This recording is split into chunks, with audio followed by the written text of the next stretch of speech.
गर्दाखेरि ती सुविधा दिनेहरूले उहाँहरूले तयार पार्नु भएको हिसाबले अथवा हामी भर्चुअल नयाँ भित्रै महसुस हुँदै हामीलाई रेस्क्यु गर्ने एक्सपर्टहरूको हिसाब अथवा त्यो बाहेक पनि हाम्रो आजकलको कन्टेक्स्ट हाम्रो लेभल कहाँ हो, हाम्रो एक्सपर्टाइज कहाँ हो, हामीले टुल्सहरूले नेटवर्किङहरू भोलि अप्ठ्यारो पर्दाखेरि हाम्रो नेपालभित्रका पोलिसीहरू अथवा नेपालभन्दा बाहिरका पोलिसीहरू कस्ता छन् र ती पोलिसीहरूलाई चाहिँ हामीले भोलिका दिनमा नेपालमा कसरी कुन तरिकाले बनाउनु पर्छ भन्ने हिसाबले छलफल गर्नको निमित्त हामीले आज सूचना प्रविधि विभागका निर्देशक श्री लोकराज शर्माज्यू, त्यसै गरी नेपाल राष्ट्र ब्याङ्कका डेपुटी डाइरेक्टर श्री अजित रेग्मीज्यू, इन्फो एज्योर एलएलपी का प्रिन्सिपल कन्सल्टेन्ट विवेक शमशेर राणाज्यू, उहाँ क्यान महासङ्घको पूर्व महासचिवज्यू पनि हुनुहुन्छ। त्यसै गरी साइबर सेक्युरिटीसँग related software development company lock पोइन्टको डिरेक्टर मिस मोना न्याछोज्यू यहाँ हामीहरूसँग उपस्थित हुनुहुन्छ। उहाँहरूलाई हामीले निम्ताएका छौँ र उहाँहरूसँगको यो वेबिनार तथा इन्ट्याक्सन प्रोग्राममा सहजकर्ताको रूपमा क्यान महासङ्घका सचिवज्यू यहाँ उपस्थित हुनुहुन्छ। एकछिनमा मैले उहाँलाई प्लेटफर्म हस्तान्तरण गर्ने नै छु र यो यी विषयमा हामीसँग टाइम अलिकति 1 देखि 1.5 घण्टा भित्र सम्भव भएसम्मका सबै कुराहरू हामीले यहाँ सफल गर्नेछौँ र सम्भव भएसम्मका क्वेसन एन्सरहरू पनि इन्टरेक्टिभ बनाउने प्रयास गर्नेछौँ। त्योभन्दा अगाडि म क्यान महासङ्घ अध्यक्ष श्री नवराज कुँवरज्यूलाई आफ्नो मन्तव्यको निम्ति ओपनिङ रिमार्क्सको निम्ति हार्दिक अनुरोध गर्दछु। अध्यक्षज्यू। धन्यवाद मासेज्यू र यो कार्यक्रममा उपस्थित सम्पूर्ण महानुभावमा म एकमुष्ट नमस्कार गर्न चाहन्छु।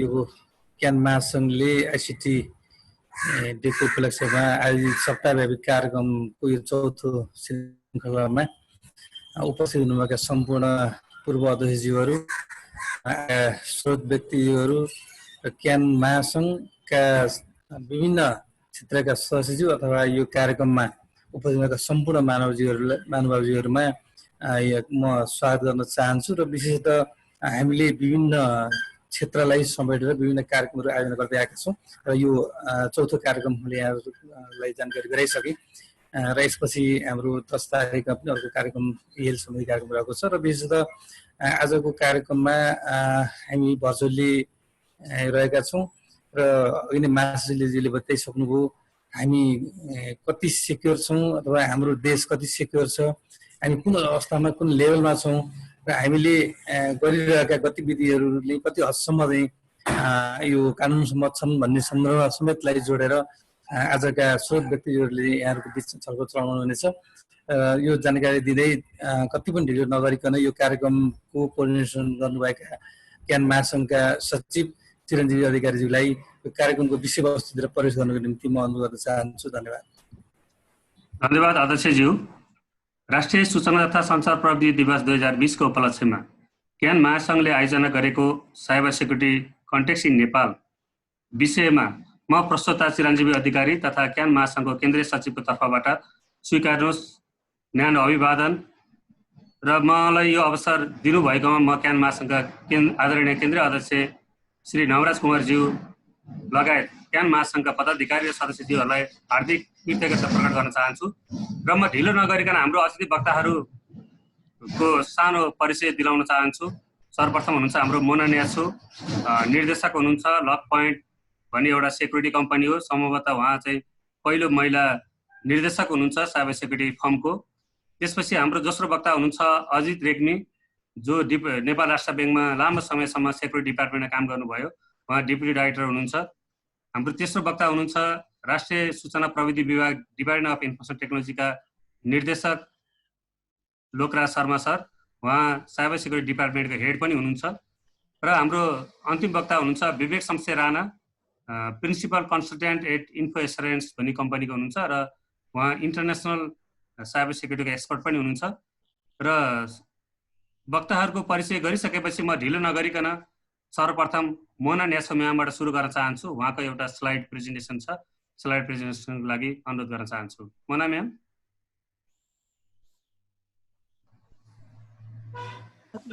धन्यवाद। म चाहिँ आफ्नो परिचय त भइसक्यो। म चाहिँ साइबर सेक्युरिटी विषय केही कुराहरू भन्न चाहन्छु आजको यो सेसनमा। हजुर मेरो स्लाइड त देख्नु भइरहेछ है? हजुर यसमा सुरु गर्नु अगावै चाहिँ म चाहिँ हल्का एउटा कुराकानीबाट सुरु गर्न चाहन्छु। हामी चाहिँ एउटा मिन्स एउटा साइबर रेजिलियन्सीको कुराकानी गर्दाखेरि हामी सबै मान्छेहरू women beings don't tend to think ourselves as being vulnerable हैन। हामी चाहिँ के कुराले चाहिँ हामीलाई के गर्छ भन्ने कुरा चाहिँ पहिले सोच विचार चाहिँ हाम्रोमा आउँदैन। तर जब हामी चाहिँ कहिले चाहिँ बिरामी हुन थाल्छौँ, जब कोही हाम्रो आफ्नो नयाँ एकदम नजिकको मान्छेहरू बित्ने या कुनै एउटा ठुलो क्राइसिस आउन थाल्छ, मेबी अर्थक्वेक अर यो कोरोनाको जस्तो सिचुएसन आउँदाखेरि देन हाम्रो चाहिँ एउटा रियलाइजेसन के हुन थाल्छ भने यो संसारमा हामीले सबै कुरा कन्ट्रोल गर्न सक्दैनौँ। जे जस्तो छ त्यो हामीले एक्सेप्ट गर्ने जानु पर्ने हुन्छ। र हामीले कन्ट्रोल गर्न सक्ने भनेको केलाई त हो, हामी आफैलाई हो। हामीले आफूले के गर्छौँ, कस्तो कुरा आएपछि हामी के गर्छौँ, कस्तो एक्सन प्लान्सहरू लिन्छौँ, द्याट वी क्यान कन्ट्रोल। हामीले आफ्नो मनलाई कन्ट्रोल गर्न सक्छौँ, हामीले आफ्नो दिमागले के गर्ने भनेर सोच्न सक्छौँ। तर संसारमा भइरहेका सबै कुराहरूलाई we can't control all of them. त्यही कुरामा भइराख्दाखेरि पहिलाको सन्दर्भमा भन्नु पर्दाखेरि यो वारहरूको केस र जति पनि हामीले के कुराको सोच्नुपर्छ भन्दा पहिला हामीले अर्थक्वेकको बारेमा सोच्नु पर्थ्यो। अब जस्तै कोरोनाको क्राइसिसको बारेमा, त्यसै गरी वारहरू हुँदा पनि न्युक्लियर वेपन्सहरूको बारेमा सोच्नुपर्ने हुन्थ्यो, टेरोरिजमको बारेमा सोच्नुपर्ने हुन्थ्यो भने अहिले एउटा नयाँ डोमेन धेरै वर्ष अघिदेखि नै आएको छ, द्याट इज इन्टरनेट। सुन्दाखेरि सानो शब्द लाग्छ इन्टरनेट, तर अहिलेको स्पेसमा हेर्दाखेरि इन्टरनेटले अहिले धेरै कुराहरू वाइड ओपन गरिदिएको छ, धेरै फेसिलिटिजहरू दिएको छ, जसमा we all agree that it's something which is unavoidable. हामीले अहिले गरिरहेका यो कुराकानीदेखि लिएर हाम्रो जति पनि हुने हाम्रो फोटोज भिडियोज सबै कुराहरू क्लाउडमा हुन्छ, डेटा सेन्टरमा हुन्छ। हाम्रो पैसाहरू ब्याङ्किङ ट्रान्ज्याक्सन्सहरू जति लिएर सबै कुराहरू हाम्रो कुराकानीहरू चाहिँ अहिले क्लाउड जस्तो इन्टरनेटहरूमा हुने गर्छ। र अहिले एकछिनलाई सोच्दा राम्रो भएसम्म त ठिकै छ, तर नथिङ इज 100%। र जब हामीले सोच्न थाल्छौँ कि केही कुरा चाहिँ कम्प्रोमाइज हुने पोसिबिलिटी छ भन्ने बित्तिकै नै सबै कुरामा चाहिँ हाम्रो एउटा डर हुने जान्छ, र जसमा चाहिँ हाम्रो सबै इन्फर्मेसन त अहिले इन्टरनेटमा छ, क्लाउडमा छ। र यो कुरामा हुँदाखेरि हो सबै कुरा सेक्योर होला, तर जब हामी एक हिसाबले सोच्न थाल्छौँ कि सेक्युरिटी भनेको कम्प्रोमाइज हुन सक्छ, so we can't assume a breach. त्यस्तो कुराहरूलाई सोच्ने र आफ्नो मनमा लिने र त्यसको लागि प्रिपरेसन हुने कुरालाई नै cyber resiliency, it's the new domain towards cyber security भन्न चाहन्छु। बिकज अहिलेको सन्दर्भमा cyber criminals are adopting changes in technology faster than security solutions are being made. It's worldwide. It's not only in Nepal or any other places, but it's worldwide that cyber criminals are very active. र हामीले जे जस्तो security मेजर्सहरू लिए तापनि bridge हुन सक्ने possibility जहिले पनि हुन्छ। यो कुरालाई एक्नोलेज नै गर्नु नै साइबर सेक्युरिटीको एक लेभल माथि गएर सोच्ने हो भन्ने कुरा लाग्छ। त्यसै गरी म त्यसैको एक्जाम्पलमा जानु पर्दाखेरि म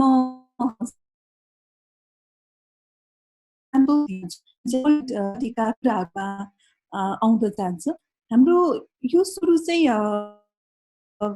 धेरै गर्ने र the thing that we have to remember हैन, some security events worldwide 2016 मा भएको युक्रेनको पावर ग्रिड सटअप, जसमा चाहिँ it's believe that Russia shut down the power for few hours. अब हाम्रो देशमा मेबी त्यो प्रब्लम नहोला, तर धेरै देशहरूमा power shut down for few hours is a very impacting fact. त्यसै गरी it's also believe that Russia also interfere in some election of US government in 2016। यस्तै गरी 2016 मा अर्को भएको पपुलर इन्सिडेन्ट भनेको Bangladesh bank heist in 2016, where the hackers attempted to steal around 750 or some more than that millions dollar, and they were successful in getting $81 million from this SWIFT banking attack पनि हामीले जसलाई भन्छौँ। त्यस्तै सिलसिलामा जाँदै जाँदा चाहिँ अर्को यही स्विफ्ट ब्याङ्किङ अट्याकको सिलसिलामा फिलिपिन्सको bank was also being hacked in the same year, जसको जुन मालवेयर छ त्यो मालवेयरको जुन कोडहरूको similarity was found to be similar with the malware which was use in 2009। in some US and other media targeted attacks in cybersecurity. नेपालको केसमा भन्दाखेरि 2016 मा SWIFT banking attack भएपछि नेपालमा पनि 2017 Nepal is not apart from all the international attention and so on. So 2017 using the similar technology, NIC Bank was also being compromised. जसमा 400 Nepalese 400 something Nepalese rupees को transactionsहरु चाहिँ theft गर्नेमा 400 rupees millions rupees चाहिँ recover back पनि भएको थियो.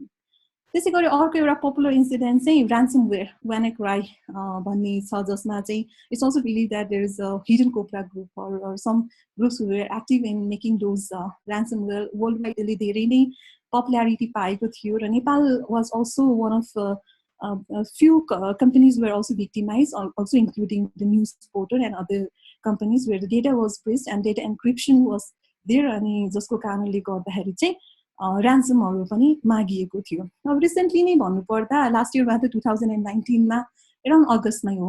अगस्तमै ATM को neps को सेक्युरिटी कम्प्रोमाइज को कारणले एटीएम अट्याक एटीएमबाट पैसा लिने कुराहरु पनि that came into media with a very popularity र रिसेन्ट डेटा ब्रीचको इन्सिडेन्ट्सहरु जहाँ डेटा लिकेजको इन्सिडेन्ट्सहरु पनि यो कोरोना सिचुएशन्स पछि आएका केसेसहरु छदैछन्. So with all of these what I would like to highlight is हामीले जहाँ जस्तो जे भए पनि सेक्युरिटीमा हामीले जे जस्तो काम गरे पनि we have to assume that there is always a risk that security can get compromised हैन. अब नेपालमा त सेक्युरिटी अवेयरनेसहरु भर्खर सुरुहरु भइरहेको छ which is good. internationally पनि it's lots of things are happening र ग्लोबली कस्तो हुन्छ कहिलेकाहीँ चाहिँ सेम मालवेयर बाहिर आइरहेको छ त्यही कुराले नेपालको अलिकति कम रकम भए पनि निकाल्न पाए भने पनि it's if it is easy people will try with that. र अब अर्को सिलसिलामा म जानु पर्दाखेरि चाहिँ I like to just add upon the fact that currently we are in this situation of work from home. र work from home को केसमा चाहिँ हुन सक्ने possibilities-हरुमा म few points-हरु मात्र राख्न चाहन्छु. Maybe not all the points, but some of the very some minor things. When we are in office मा त हाम्रो security engineers-हरु हुन्छ, IT professionals-हरु हुन्छ, एकदम महँगो खालको firewalls-हरु, security outbound rules-हरु, धेरै किसिमको precautions-हरु लिइराका हुन्छन् जसको कारणले एक level of security चाहिँ maintain हुन्छ. घरमा हामी काम गरिराख्दाखेरि हामी we can't afford a very expensive firewall devices, so the routers, the cheaper routers that we are using, the tools for communication that we might be using while we are communicating with one another. किनभने अफिसको केसमा त verbal communications or meetings हरुमा धेरै कुराकानी हुन्छ. Currently we have to rely on internet for lots of kinds of communications. Similarly, we are using our many of us be using the private laptops. Private laptops चाहिँ आफै मात्र use नगरेर फ्यामिलीको अरु मेम्बर्सहरु बच्चा-बच्चीहरुले पनि युज गर्दाखेरि त्यसमा डाउनलोड भइरहेका अरु मालवेयर या अरु स्पाइवेयर्सहरुले गर्न सक्ने इम्प्याक्ट पनि एकातिर छ भने अर्कोतिर भनेको चाहिँ हामीले धेरै सो ठाउँमा इन केस पाइरेटेड सफ्टवेयर्सहरु के युज गरिरहेछ भने त्यसको कारणले गर्न सक्ने इम्प्याक्टहरुलाई पनि we can't ignore because installing all the these enterprise edition versions of all the tools that we need sometimes tend to be very expensive र त्यसको कारणले चाहिँ हामीले we may be compromising on what the tools that we have been using in our laptops and in our machines. त्यसै गरी हामीले चाहिँ अब ओपन मिटिङ्सहरु कन्डक्ट गर्ने जहाँ चाहिँ जो पनि इन केस कोही चाहिँ आउन सक्छ हैन बुल्डिङ अट्याक भन्छ त्यस्तो खालको कुराहरु अनि sharing platform the things that we are being using in internet and for sharing tools त्यो कुन चाहिँ युज गरिरहेछ त्यस्तो टुल्सहरुले पनि that is त्यो कुराहरु चाहिँ हामी चाहिँ अवेयर हुनुपर्नेहरु छन्. च्याटिङको लागि युज गर्ने टुल्स त्यसै गरी भिडियो कन्फरेन्सेसको लागि युज गर्ने टुल्स किनभने अहिले धेरै नै हामीले यो युजेसहरु बढिरहेको भएर यो सिचुएसनमा यस्तो कुराहरुको इन्फ्रास्ट्रक्चर हामीले कस्तो युज गरिरहेछ that plays a very important role in the security at workplace at the current situation.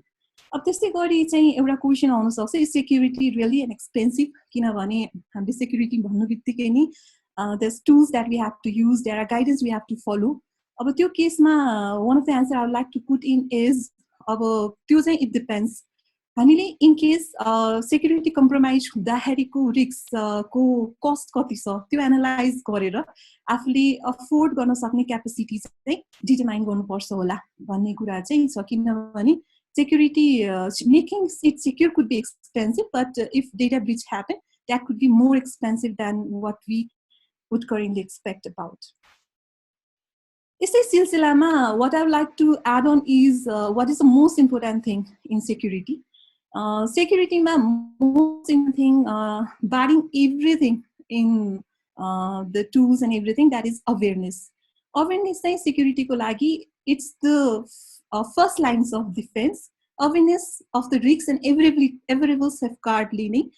We tend to have the first line of defense for fighting against all these security attacks.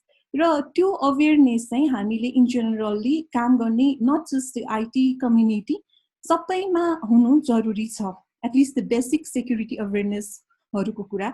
र यो कुरामा नि security awareness consultant हरुले जुन long term shift in how people thinks about the security को तिर attitude change गर्नु, त्यो कुरा is also a very important fact because lots of people have lots of perspective। यहाँ भोकले मरिरहेको मान्छेलाई कताबाट security को कुरा ल्याउने भन्ने कुराहरु पनि आउन सक्छ। सो त्यो कुराहरु हेर्दाखेरि चाहिँ सुरुमा security को awareness long term attitude cultural shift ल्याउनु is the first important thing। त्यसैगरी हामी सबै we may not be an IT expert, त्यो बेलामा हरेक एम्प्लोइजमा एटलिस्ट बेसिक कुराहरुको अवेयरनेस कसरी ल्याउने, जस्तै फर्स्ट एक्जाम्पल यो फिशिङ इमेल्सहरुको बारेको अवेयरनेस, रिकमेन्डेड टुल्सहरु यो युज गर्नु भन्ने अवेयरनेस, त्यसै गरी पासवर्डहरु चाहिँ प्लेन टेक्स्टमा शेयर गर्न नमिल्ने, कसरी शेयर गर्ने, कहाँ गर्ने, अथेन्टिकेसन के युज गर्ने भन्ने खालको इन्फर्मेसन्स, अनि त्यसपछि यो टुल्सहरु चाहिँ ओपन सोर्सहरु युज नगरिकन कुनै प्रोप्राइटरी टुलहरु युज गर्नु मिल्छ भन्ने त्यसको बारेको अवेयरनेस नै फर्स्ट स्टेप होला भन्ने यो सेक्युरिटीमा लाग्छ। अब त्यसै गरी आउँदाखेरि चाहिँ अब अर्गनाइजेसनल लेभल इनिसिएटिभ्समा चाहिँ के हुन सक्छ भन्दाखेरि चाहिँ सबै अर्गनाइजेसनले नै पर्ने कुरा is making an IT policies and IT guidelines which could be an organisation based group of अर्गनाइजेसनको लागि हुन सक्छ यो र होल एउटा इकोसिस्टमको लागि पनि हुन सक्छ। But making that guidance is really very important. जुन गाइडलाइन्समा चाहिँ हामीले कस्तो खालको वर्किङ प्रिन्सिपल्सहरु हामीले के कुरा चाहिँ फलो गर्नुपर्छ काम गर्दा, टुल्सहरु के युज गर्ने, के कुरा गर्दाखेरि हामीले कुन गाइडलाइन्समा बस्नुपर्छ, हामीले के कुरा इन्स्टलेसन्स गर्नु मिल्छ, कम्युनिकेसन गर्नको लागि के गर्नुपर्छ र इन केस गरेन भने के हुन्छ, यस्तो खालको एउटा पोलिसी चाहिँ हरेक आफ्नो अर्गनाइजेसनमा हुनु जरुरी छ। त्यसै गरी आईटी अडिट हुन्छ, जुन आईटी अडिटमा आफूले राम्रो कुराहरु के भइराछ, नराम्रो कुरा के भइराछ, त्यसको आएको नन कम्प्लायन्सहरुलाई सल्भ गर्दै जाने त्यस्तो कुराहरु पनि गर्नु जरुरी छ। डेटा ब्याकअप पिरियोडिक हुने, त्यसै गरी हाम्रो एन्ड पोइन्ट सिक्युरिटीहरु इन्स्टल गर्ने जसमा एन्ड टु एन्ड इन्क्रिप्टेड कम्युनिकेसन्सहरुको टुल्सहरु युज गर्ने अनि मल्टी फ्याक्टर अथेन्टिकेसन्सहरु युज गर्ने जस्ता धेरै कुराहरु चाहिँ हामीले अर्गनाइजेसनल लेभल इनिसिएटिभ्समा पर्दछन्। त्यसै गरी अब म अलिकति त्यसभन्दा माथि आउँदा हामी सबै कुरा जस्तै अब फायरवलहरुको रुल्सहरुदेखि लिएर हार्डवेयर सिक्युरिटी सफ्टवेयर सबै कुराहरु गरिसकेर पनि एउटा चाहिँ कस्तो हुन्छ भने सिक्युरिटी भन्ने कुरा चाहिँ जति सुकै आफूले प्रिकसन्स लिए तापनि ब्रिच 100% सिक्योर गर्न भनेको चाहिँ त्यो आइडियल केसमा पुग्न भनेको इट्स रियली डिफिकल्ट हैन। त्यही भएर अहिलेको इन्टरनेसनली नै अहिले न्यू डोमेन्सहरु सेक्युरिटीको लागि, किनभने एउटा अर्गनाइजेसनले या मल्टिपल अर्गनाइजेसन्सहरुले आफ्नो कम्पनीमा सबै कम्पनी चाहिँ एउटा साइबर एक्सपर्टै हायर गर्नु इट्स रियली एक्सपेन्सिभ, किनभने त्यो लेभलको रिसोर्स सेट्सहरुदेखि लिएर सबै कुराहरु आउँछ। So it's really expensive. So अहिले ग्लोबली नै नयाँ कन्सेप्ट्सहरु आइराछ साइबर सेक्युरिटी सेफ्टीको लागि। One is security operating centre, जुन सेन्टर हुन्छ जसले चाहिँ डिफरेन्ट अर्गनाइजेसनको इन्फर्मेसन सेक्युरिटी रेस्पोन्सिबल भएर त्यहाँका धेरै कुराहरु गतिविधिहरु मोनिटर गरिदिन्छ and analyse all the logs and all this things that is happening in the organisation So make them aware of what are the security things that the organization has to take in. Incident how can that be protected against that? So there's a group of security operating centers which could be working on that. Similarly, there's a concept of managed services. Managed services is something which deals with managing all the day in and day out work. I mean, the threat related monitoring in an organization. हाम्रो हरेक time चाहिँ every day manually नभइकन कसैले चाहिँ trade मोनिटरिङ्सहरू गर्ने, the and पोइन्ट्सहरू monitor गर्ने र एप्लिकेसन्सहरू monitor गर्ने चाहिँ म्यानेज सर्भिसेसहरू पाइन्छ, जसमा चाहिँ इन्सिडेन्ट के भयो भने त्यो इन्सिडेन्टहरू डिटेक्ट गरेर त्यसमा के रेस्पोन्स गर्न सकिन्छ भन्ने हालको रेस्पोन्सेसहरू दिने. One of the example is SIEM also. SIEM security information and event management सफ्टवेयरहरू हुन्छ, सिस्टम्सहरू हुन्छ. And that can also seem to stored integration पनि एउटा अहिलेको नयाँ कन्सेप्टहरू आइरहेको छ, जसमा जस्ट फर एक्जाम्पल कुनै एउटा इमेल एड्रेसबाट फिसिङ इमेल्सहरू आइरहेको इन केस डिटेक्ट गरेर त्यो इमेल्सहरूलाई चाहिँ ब्लक गरिदिने हाम्रो एक्सचेन्ज सिस्टममा. That is one of the use case of using SIM to store. So कोही म्यानुअल इन्टरभेन्सन गर्नु नपर्ने, अटोमेटिकली नै त्यस्तो डिटेक्ट कुनै पोर्टहरूमा लाइक कुनै त्यस्तो अट्याकहरू आइरहेछ भने त्यो पोर्ट्सहरू अटोमेटिकली ब्लक गरिदिने, त्यस्तो कुराहरू सिम टु सो इन्टिग्रेसन्सहरूमा आइरहेका हुन्छन्. त्यसै गरी कम्प्लायन्सहरू हाम्रो धेरै अडिटिङ कम्प्लायन्स, पिसिआइडिएसएस, जिडिपिआर धेरै खालको कम्प्लायन्सहरू हुन्छ. त्यसको लागि रिपोर्टिङ बनाउने पनि यस्तो म्यानेज सर्भिसेसहरूले गरिरहेका हुन्छ. त्यसै गरी अर्को भनेको अटोमेसन एन्ड अर्केस्ट्रेसन, जसमा चाहिँ सबै कुरा म्यानुअल गर्न पोसिबल नभएको हिसाबमा चाहिँ हामीले we have to improve capabilities in the areas such as trade operations or incident response we can automate lots of things on that side. And machine learning. Machine learning is also a tool which helps the organization to spot malicious activity by pinpointing the deviation. So just say for example, most of the people say 95 काम गरिरहेको हुन्छ, but there are activities going on in 11 and 12 at night. Then these kinds of tools can detect that this is not the expected behavior, and on such line it is malicious. And यस्तो खालको automatic detections हरु गर्नको लागि machine learning tools हरुको पनि हुन सक्छ. म finally अब क्लोजर मा भन्न चाहँदाखेरि चाहिँ म के चाहिँ भन्न चाहन्छु भने for fighting against all of this things सबै कुरा सबै ठाउँमा राम्रो हुन्छ भन्ने छैन. So we all are needed in working on these things. त्यो कुरा कुनै एउटा पोर्सन या एउटा एन्टिटी या एउटा कुनै अर्गनाइजेसनले गरेर हुने हैन. We all are needed because globally कन्टेक्स्टमा पनि साइबर सेक्युरिटीको रिसोर्सेसहरु सर्टेज छ र नेपालमा नहुने त कुरा नै भएन. अहिले धेरै वर्ष अगाडि एउटा पब्लिश भएको रिसर्चमा पनि it has revealed that there will be shortage of 3.5 million cyber security professionals by 2021 भन्ने छ. अब मेबी अहिले कोरोना सिचुएसनले गर्दा त्यो अलि चेन्ज पनि भएको हुन सक्छ, but there is a global shortage of cyber security personnel internationally. त्यसै भएर what we need to do also is to motivate our next generations to are working in this cyber security field and towards getting more knowledge in the cyber security field. त्यसैमा एउटा अर्को अंश भनेको collaborations ma we all need to collaborate because it is not the thing that a single person can fight against with, right? Cyber criminals haruकै केसमा पनि they have a very good collaborations whereby sharing one information from another cyber criminals, that's the network is very good in their systems. त्यसै गरी हाम्रोमा पनि there's a concept of intelligence sharing concept ma चाहिँ we can adopt a proactive information sharing about attacks and defense mitigation bills, and जसको कारणले चाहिँ we can work on resiliency in making a resiliency over the organization in at least in a close trusted group.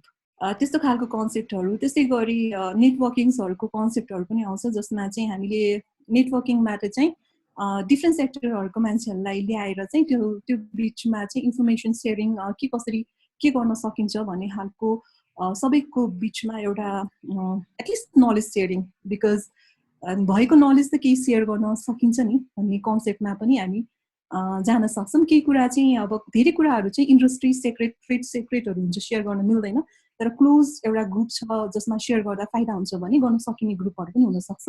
अनि finally भन्नु पर्दाखेरि चाहिँ हाम्रो यो risk mitigation plan जसरी हामीलाई अब केही कुरा बिरामी भयो भने इन्सुरेन्सले कभर गर्ने भन्ने हुन्छ, त्यस्तै गरी हाम्रो रिस्क एसेसमेन्टहरू गरेर इन्जिनियरिङ गरेर रिस्क ट्रान्सफरहरूको मेकानिजम पनि सेक्युरिटी फिल्डमा हुन्छ, जुनमा पनि हामीले केही वर्कआउटहरू गर्न सक्छौँ होला। यति नै भन्दै म आफ्नो सानो प्रेजेन्टेसन यही टुङ्ग्याउन चाहन्छु। Thank you. धन्यवाद मोना म्याम। हजुर साइबर सेक्युरिटीको प्र्याक्टिसेसहरू, रेडनेसहरू, पोलिसिज प्रोसिजरको कुराहरू पनि गर्नुभयो, सेक्युरिटी अपरेसन सेन्टरको कुराहरू पनि गर्नुभयो, सिमको कुराहरू पनि गर्नुभयो, लग म्यानेजमेन्ट कुराहरू पनि गर्नुभयो। अब म ढिलो नगरिकन नेपालमा रिसेन्टली डेटा लिक्सको इन्सिडेन्टहरू राइज भएको छ, वेबिनार स्क्यामरहरूको राइज भएको छ र मुख्य जोखिम फाइनेन्सियल इन्स्टिट्युसनलाई चाहिँ अलिकति रिस्कको चाहिँ क्याटेगोरीमा चाहिँ अलिक प्रायोरिटाइज गरेर हेर्ने चलन छ। त्यो हिसाबले हाम्रो वक्ता हुनुहुन्छ नेपाल राष्ट्र ब्याङ्कको deputy director Ajit Regmi sir, उहाँलाई आफ्नो प्रेजेन्टेसन राखिदिनु हुन अनुरोध गर्न चाहन्छु। अजित सर।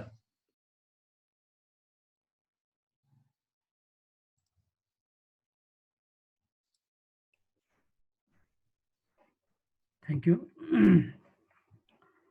इन्ट्रोडक्सनमा म जान चाहन्न है। मैले अब आजको यो स्टे सेफ थिममा मैले एउटा सानो प्रेजेन्टेसन तयार गरेको छु। म चाहिँ धेरै डेप्थमा चाहिँ जान चाहन्न होइन, र म अलिकति ब्याङ्किङ सेक्टरबाट भएको भएर मेरो प्रेजेन्टेसनहरूमा पनि अलिकति ब्याङ्किङ सेक्टरकै बढी फोकस भएको छ, त्यही अनुसारको छ। तपाईँहरूलाई केही अब धेरै डेप्थमा प्रेजेन्टेसन नहुने भएकोले तपाईँहरूलाई केही क्वेसनहरू छ भने क्वेसनहरू सोध्न सक्नुहुन्छ। र मैले चाहिँ यो ओभरअलमा साइबर सेक्युरिटीमा पनि अहिलेको प्रेजेन्ट कन्टेक्स्ट जहाँ चाहिँ हामी लकडाउनमा सबैले आफ्नो घरमा बसेर काम गरिरहेछौँ, घरबाट चाहिँ रिमोट एक्सेस लिएर चाहिँ हाम्रो क्रिटिकल सिस्टमहरूलाई चाहिँ एक्सेस गरिरहेको हुन सक्छौँ। अनि यस्तो बेलामा अहिलेको केसमा चाहिँ कसरी सेफली काम गर्न सकिन्छ भन्ने कुरा पनि म अलिकति त्यसमा फोकस गर्न चाहन्छु। अब अरू कुरा नराखिकन म सिधै मेरो प्रेजेन्टेसनमा जान्छु। यो गो डिजिटल स्टे सिक्योरमा म अलिकति थ्रेड्सको बारेमा थोरै यहाँ गर्न चाहन्छु। मैले यो चाहिँ एक्सेन्चरले लिएको एउटा डेटा लास्ट 2 इयर्सको भनेको 2017 र 18मा ग्लोबल्ली कस्तो कस्तो थ्रेड्सहरू देखिएको थियो, कुन चाहिँ थ्रेड्सहरू रेज भयो भनेर मैले एउटा स्लाइड राखेको छु। यसमा तपाईँले यहाँ हेर्न सक्नुहुन्छ। अब मोस्टली चाहिँ के देखिन्छ भने अहिले सबैभन्दा धेरै हुने थ्रेड्स अथवा फ्रडहरू चाहिँ केबाट भइरहेछ भने मालवेयरबाट भइरहेछ, र यो चाहिँ 2017मा भन्दा 18मा 11%ले बढाइ देखिन्छ। त्यस्तै गरी अर्को खालको थ्रेड्स भनेको चाहिँ वेब बेस्ड एट्याकहरू भएको छ, जुन चाहिँ 13%ले बढिरहेछ। यस्तै गरी हेर्नुभयो भने अरू जस्तो डिनायल अफ सर्भिस एट्याकहरू छ, म्यालिसियस इन्साइडर्सहरू, फिसिङ हुने, सोसियल इन्जिनियरिङहरू गर्ने, म्यालिसियस कोड, अनि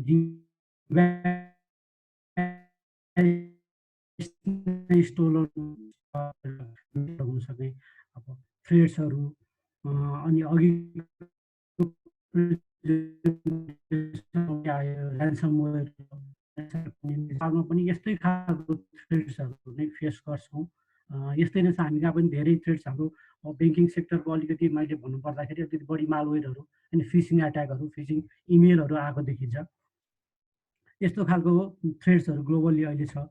र ब्याङ्किङमा अलिकति फोकस गर्नुपर्दा यहाँभन्दा पहिला चाहिँ हाम्रो कस्तो थियो भने कार्डको फ्रडको केसहरू थियो होइन, स्किमिङ गरेर डुप्लिकेट कार्डहरू बाट चाहिँ फाइनेन्सियल ट्रान्ज्याक्सनहरू गर्ने।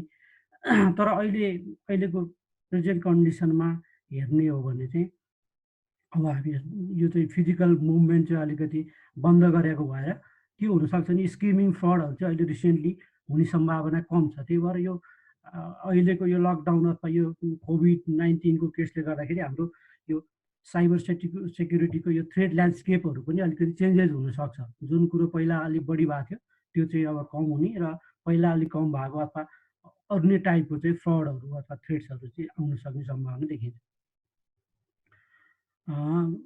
त्यस्तै गरी अब पहिलाको चाहिँ अब अहिले के हुनसक्छ भने इ कमर्स साइटहरूमा चाहिँ हाम्रो चाहिँ कार्डको डेटाहरू स्टिल गरेर त्यहाँबाट चाहिँ ट्रान्ज्याक्सन हुन सक्ने सम्भावनाहरू, त्यस्तो थ्रेड्सहरू पनि छ होइन। पहिला हामीले देखेको चाहिँ स्विफ्टको फ्रडको केस थियो, जुन हामीले हाम्रो नेपालको पनि ब्याङ्कमा पनि स्विफ्ट फ्रडको केस देख्यौँ। अघि नैको प्रेजेन्टेसनमा पनि हाम्रो मोनाजीले भन्नुभयो ब्याङ्क बङ्गलादेशको, त्यस्तै गरी फिलिपिन्समा हङकङमा धेरै ठाउँमा यो स्विफ्टको फ्रडहरू भएको थियो। अब त्यो थ्रेड्सहरू होइन त्यसको प्रोभाबिलिटी पनि अहिले पनि छ। त्यस्तै गरी अर्को चाहिँ हामी के देखेको एउटा पेमेन्ट अपरेटरमा भएको फ्रडहरू थियो होइन। त्यसै गरी इन्टरनल थ्रेड्स भनेको स्टाफ ब्याङ्कको अथवा अर्गनाइजेसनको स्टाफभित्रैबाट हुने थ्रेड्सहरू पनि हामी कहाँ हामीले देखेका हौँ र अहिलेको कन्डिसनमा पनि यो थ्रेड्सहरू त्यत्तिकै देखिन्छ। प्रोभाबिलिटी यो थ्रेड्सबाट चाहिँ हाम्रो सिस्टमहरूमा एट्याक हुन सक्ने प्रोभाबिलिटीहरू छ। अब अहिलेको यो कोरोना भाइरस रिलेटेड थ्रेड्समा भन्नुपर्दाखेरि चाहिँ मोस्टली अहिलेसम्मको हेर्दाखेरि हामीले यसो हेर्दाखेरि के देखिन्छ भने यो कोभिड-19को थिममा चाहिँ फिसिङ इमेलहरू बढी आउने होइन। जस्तो चाहिँ कुनै इमेल चाहिँ कोभिड अब त्यो भाइरसको स्प्रेडको म्याप भनेर आउन सक्ला होइन, अथवा कुनै डोनेसनको लागि भनेर आउन सक्ला। यस्तो खालको इमेलहरू आउने जहाँ चाहिँ के हुन्छ भने एट्याचमेन्टहरू आउँछ। त्यो एट्याचमेन्टहरू खोल्दाखेरि चाहिँ त्यसले म्यालिसियस कोडहरूलाई रन गर्न सक्छ। हाम्रो कम्प्युटर ल्यापटपहरूमा रन हुनसक्छ। जुन चाहिँ अहिले हाम्रो यो के छ भने हामी रिमोटली वर्क फ्रम होम गरिरहेको भएर हाम्रो चाहिँ यो पर्सनल ल्यापटपहरूमा इन्स्टल हुँदाखेरि हामीले रिमोट एक्सेसको लागि युज गर्ने क्रेडेन्सियलहरूलाई स्टिल गर्ने सम्भावना हुन्छ। त्यही भएर यो फिसिङ इमेलहरू अहिले चाहिँ बढी आउनुको कारण के हो भने धेरैजना चाहिँ अहिले हामी रिमोटली घरबाट काम गरिरहेका हुन्छौँ। अब त्यस्तो केसमा चाहिँ हाम्रो क्रेडेन्सियलहरू लिन सक्यो भने हाम्रो सिस्टमहरूलाई एक्सेस गर्ने सम्भावना बढी हुन्छ। त्यही भएर यो फिसिङ इमेलहरूमा चाहिँ हामी अलिकति प्रिकसन लिनुपर्ने देखिन्छ होइन। म्याक्रो इनेबल भएको माइक्रोसफ्ट डकुमेन्टहरू आउने अनि त्यहाँबाट हुने। त्यस्तै गरी चाहिँ अब हेल्थ होइन वर्ल्ड हेल्थ अर्गनाइजेसनबाट आएको जस्तो गरी आउने अथवा हाम्रो चाहिँ मिनिस्ट्री अफ हेल्थबाट आएको जस्तो गरी आउने जहाँ चाहिँ मालवेयरलाई एम्बेड गरेर आएको हुनसक्छ र यसमा चाहिँ हामीले अलिकति प्रिकसन लिनुपर्ने देखिन्छ। त्यस्तै गरी डोनेसन माग्ने जुन चाहिँ अब फ्रड भनौँ न, जुन चाहिँ जसकहाँ पुग्नु पर्ने त्यहाँ कहाँ नपुग्ने गरी फ्रड डोनेसनको स्किमहरू आउन सक्छ। त्यस्तै गरी मोबाइल एप्सहरू पनि हुनसक्छ होइन, जसले चाहिँ कोभिड-19को थिममा चाहिँ एप्सहरू डेभलप गरेर त्यहाँबाट हाम्रो क्रेडेन्सियलहरूलाई कपी गर्ने सम्भावना देखिन्छ। अब हामी कति प्रिपेयर छौँ, हाम्रो इन्फ्रास्ट्रक्चरहरू कस्तो छ त भन्नेमा पनि जाउँ। अहिले अब हाम्रो कस्तो छ भने अहिले हामीले रिसेन्टली के भनेको छौँ, सकेसम्म डिजिटल पेमेन्टहरू गरौँ, डिजिटल कारोबारहरू गरौँ। इ कमर्स साइटबाट चाहिँ हामीले सामानहरू पर्चेस गर्दा पनि हामी सपमा अथवा डिपार्टमेन्टल स्टोरमा नगएर हामीले के गर्ने भनेको छौँ, इ कमर्स साइटहरूबाट अथवा अनलाइनले अर्डर गर्ने, जहाँ चाहिँ अनलाइनले पेमेन्ट गर्ने सम्भावना हुनसक्छ होइन। अब त्यसको लागि हाम्रो चाहिँ इन्फ्रास्ट्रक्चरहरू कस्तो छ के छ भन्ने कुराहरू नै आउँछ। अब जस्तो हामीले अब क्रिटिकल बिजनेस रन गर्ने ब्याङ्क जस्तो सिस्टमहरूको इन्फ्रास्ट्रक्चरहरू हेर्ने हो भने हामीसँग रिलेटिभली हाम्रो डेटा सेन्टर डिआर साइटहरू वेल इक्विप्ड नै छ। त्यसमा चाहिने सेक्युरिटीका इन्फ्रास्ट्रक्चरहरू सफिसियन्टै छ होइन।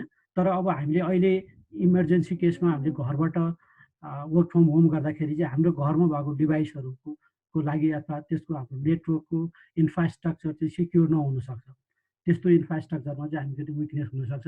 हाम्रो घरमा युज हुने राउटरहरू चाहिँ एकदमै लेस सिक्योर खालको राउटरहरू हुनसक्छ होइन, त्यहाँबाट पनि फ्रड हुनसक्छ। त्यही भएर हाम्रो नर्मल कन्डिसनमा हाम्रो इन्फ्रास्ट्रक्चरहरूमा सबै इन्फ्रास्ट्रक्चर विक छ भन्न मिल्दैन। कति इन्फ्रास्ट्रक्चरहरू हाम्रो राम्रो पनि छ, तर अहिलेको केसमा चाहिँ हामीले रिमोटली स्पेसली रिमोटली एक्सेस गर्दा अथवा इ कमर्सको साइटहरूबाट हामीले पर्चेजहरू गर्दाखेरि त्यसमा चाहिँ हाम्रो इन्फ्रास्ट्रक्चरहरू त्यति सफिसियन्ट नहुनसक्छ।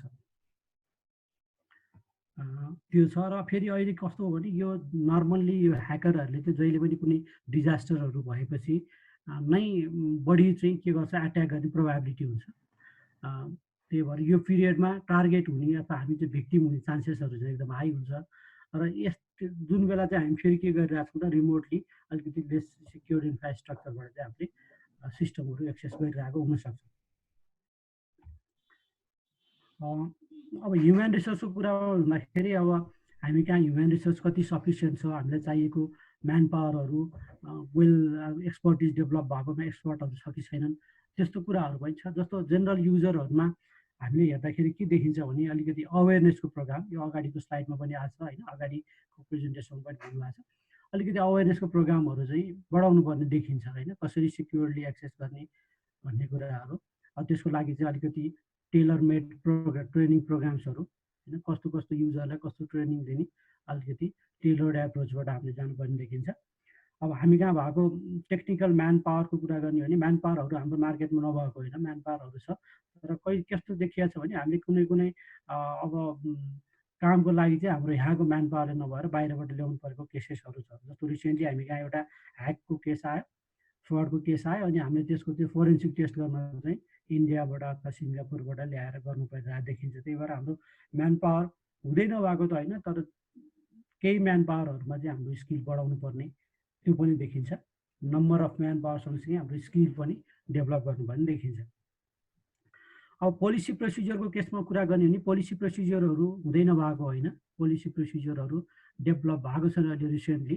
तर त्यस्तो पोलिसीहरू चाहिँ अर्गनाइजेसनले आफूलाई मिट हुने गरी डेभलप गर्ने भन्दा नि कतिपय केसमा चाहिँ अलिकति कपी गर्ने अर्को अर्गनाइजेसनको पोलिसीहरूलाई नै आफ्नो पोलिसीलाई बनाएर राखेको देखिन्छ। त्यही भएर यस्तो खालको पोलिसीहरू चाहिँ छ कि छैन भन्दा पनि त्यो पोलिसी इम्प्लिमेन्ट भएको छ कि छैन भन्ने कुरो चाहिँ इम्पोर्टेन्ट हुन्छ होइन। त्यही भएर हाम्रो पोलिसी प्रोसिजर चाहिँ इम्प्लिमेन्टेबल छ कि छैन, त्यो अर्गनाइजेसनलाई मिट हुने गरी पोलिसीहरू डेभलप भएको छ कि छैन, हामीले त्यो पोलिसी चाहिँ डेभलप गर्दा कसरी ड्राइभ भयो होइन भनेको यो चाहिँ कुनै पनि अर्गनाइजेसनले पोलिसीहरू डेभलप गर्दाखेरि सफिसियन्टली अर्गनाइजेसनभित्र डिस्कस गरेर अर्गनाइजेसनको रिक्वायरमेन्ट अनुसारको डेभलप भएको छ कि छैन भन्ने कुरो पनि इम्पोर्टेन्ट हुन्छ। त्यही भएर त्यसमा चाहिँ हाम्रो अलिकति पोलिसीहरू चाहिँ इम्प्लिमेन्टेबल पोलिसीहरू नबनाएको केसहरू चाहिँ हामी कहाँ देखिन्छ। अब हामीले के गर्नुपर्छ, वाट सुड वी डु भन्नेमा जाउँ है, to protect our organisation, employees and our self, specially in present context होइन। अहिलेको हाम्रो कन्टेक्स्टमा चाहिँ हामीले कसरी चाहिँ हामीले प्रोटेक्ट गर्न सक्छौँ त आफू र आफ्नो अर्गनाइजेसनलाई भन्ने जाउँ होइन। अब सबभन्दा फर्स्टमा चाहिँ इम्प्लोइहरूलाई अवेर गराउनु पऱ्यो, स्पेसली कोभिड-19 रिलेटेड थिम फिसिङ इमेल्सहरूको बारेमा चाहिँ होइन। अब हामीले के एक्सपेक्ट गर्न सक्छौँ भने यस्तो बेलामा चाहिँ यस्तो कोभिड-19 थिमको फिसिङ इमेलबाट चाहिँ ऱ्यान्समवेयरहरू र अरू मालवेयरहरू आउन सक्ने प्रोबेबिलिटीहरू बढी छ। त्यही भएर हामी त्यो एक्सपेक्ट गर्न सक्छौँ। त्यही अनुसार हाम्रो इम्प्लोइहरूलाई चाहिँ अवेर गराउनु पर्ने चाहिँ छ। अब अवेर अहिले इमिडिएटली अवेर कसरी गराउने, जस्तो रेगुलरली हामीले इम्प्लोइहरूलाई कसरी कम्युनिकेट गर्ने, जुन बेला चाहिँ हामी अफिसमा पनि छैनौँ, सबैले घरमा बसेर काम गरिरहेको केस छ भने यस्तो केसमा चाहिँ अलिकति इस्युहरू आउन सक्छ। जस्तो हामीले सबै स्टाफहरूलाई सबै इम्प्लोइलाई चाहिँ इमेल फ्रिक्वेन्टली इमेल गरिराख्नु पऱ्यो, नभएदेखि इन्टरनेटमा हामीले अपलोड गरेर इन्टरनेटको एक्सेस पनि इम्प्लोइलाई दिन सक्छौँ। होइन भने अर्को इन्फर्मल वाट्सएप भाइबर ग्रुपहरू डेभलप गरेर त्यहाँबाट पनि हामीले चाहिँ यसको बारेमा चाहिँ अवेर गराउन सक्छौँ। त्यस्तै गरी पासवर्डहरू स्ट्रङ पासवर्ड राख्ने, सकेसम्म मिल्ने ठाउँमा सकेसम्म चाहिँ 2 फ्याक्टर अथेन्टिकेसनहरू युज गर्ने। यदि हामीले रिमोटली एक्सेस गरिरहेछौँ भने पोसिबल छ भने त्यहाँ 2 फ्याक्टर अथेन्टिकेसनलाई युज गर्नुपर्ने हुन्छ।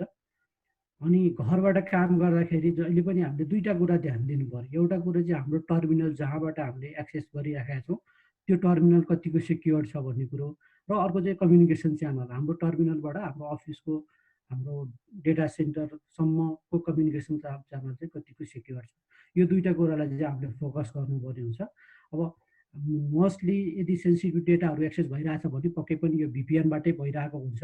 यदि भएको छैन भने भिपिएन युज गर्नु पऱ्यो। अनि हाम्रो टर्मिनललाई चाहिँ सेक्योर गर्नुपर्नेमा चाहिँ अलिकति हामीले बढी जोड गर्नुपर्ने देखिन्छ। स्पेसली हाम्रो पर्सनल कम्प्युटर हाम्रो अरू पर्पजको लागि पनि युज गरिराखेको हुन्छौँ, अनि हाम्रो अफिसको लागि पनि फेरि त्यही युज गर्दाखेरि चाहिँ हाम्रो फिसिङ एट्याकहरू भएर हाम्रो क्रेडेन्सियलहरू लिक हुने प्रोबेबिलिटीहरू हुन्छ। त्यसको लागि चाहिँ पोसिबल छ भने छुट्टा छुट्टै कम्प्युटर युज गर्नु पऱ्यो। यदि त्यो छैन भने छुट्टै एकाउन्टहरू क्रिएट गरेर युज गर्न सकिन्छ। कसरी हुन्छ हामीले प्रोबेबिलिटी अफ एट्याकलाई चाहिँ रिड्युस गर्नुपर्ने हुन्छ त्यसको लागि। त्यस्तै गरी हाम्रो घरकै कम्प्युटर अथवा हाम्रो घरको राउटरमा पनि फायरवालहरू राख्ने होइन, फायरवाललाई इनेबल गर्ने, एन्टिभाइरसहरू इन्स्टल गर्ने, त्यो गर्न सक्छौँ। र सेन्सिटिभ डाटा स्टोर हुन्छ, डेटा अन रेस्ट छ हाम्रो पिसीमा, त्यो पनि सेन्सिटिभ हो भने त्यसलाई हामीले हाम्रो डिभाइसलाई पनि एन्क्रिप्ट गरेर राख्न सक्छौँ।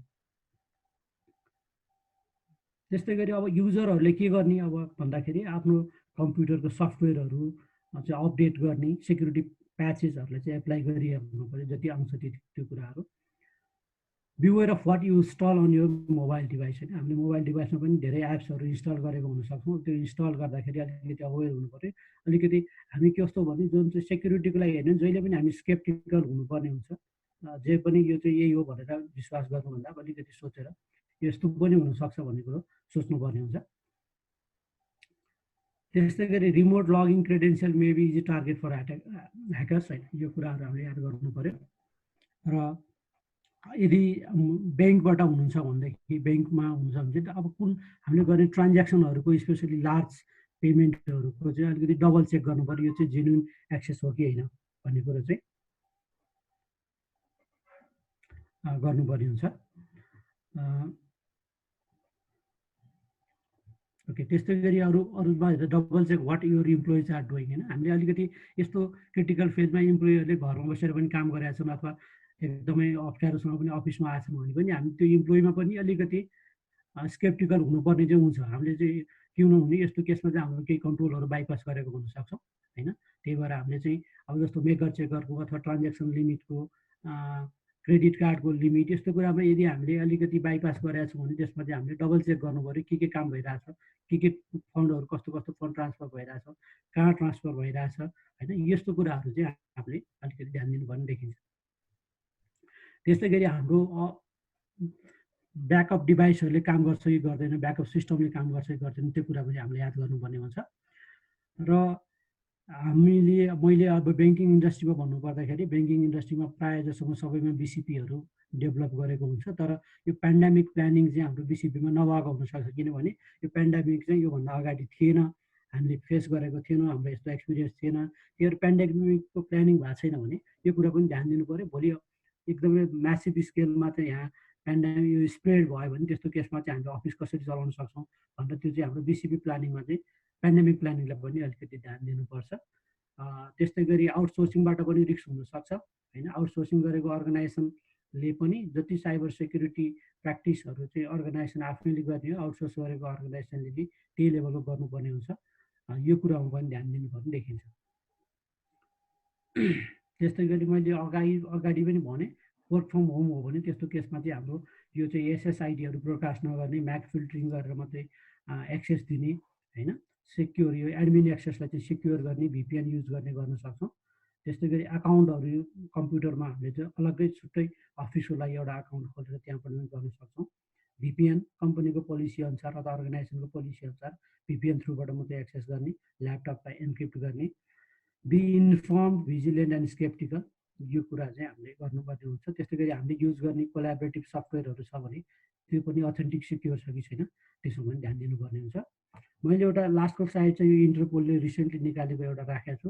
अब साइबर सेफ्टी चेकलिस्ट भनेको चाहिँ के गर्नुपर्छ भनेको ब्याकअप गर्नुपर्ने, आफ्नो होम नेटवर्कलाई सेक्योर गर्नुपर्ने, पासवर्डहरू स्ट्रङ पासवर्डहरू राख्नुपर्ने होइन।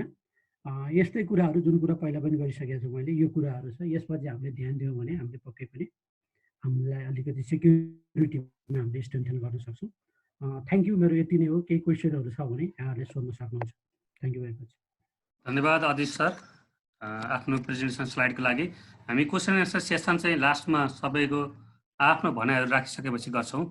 अब हाम्रो डिपार्टमेन्ट अफ आइटीको डिरेक्टर सर हुनुहुन्छ लोकराज शर्मा सर।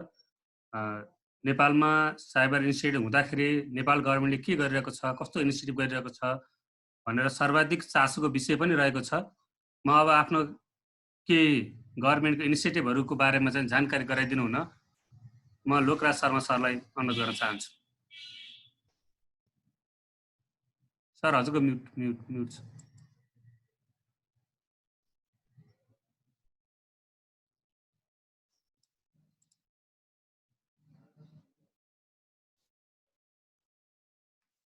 नमस्ते है सबैलाई। हेलो, सुनिन्छ सर? सुन्दैछ। सबैलाई नमस्कार।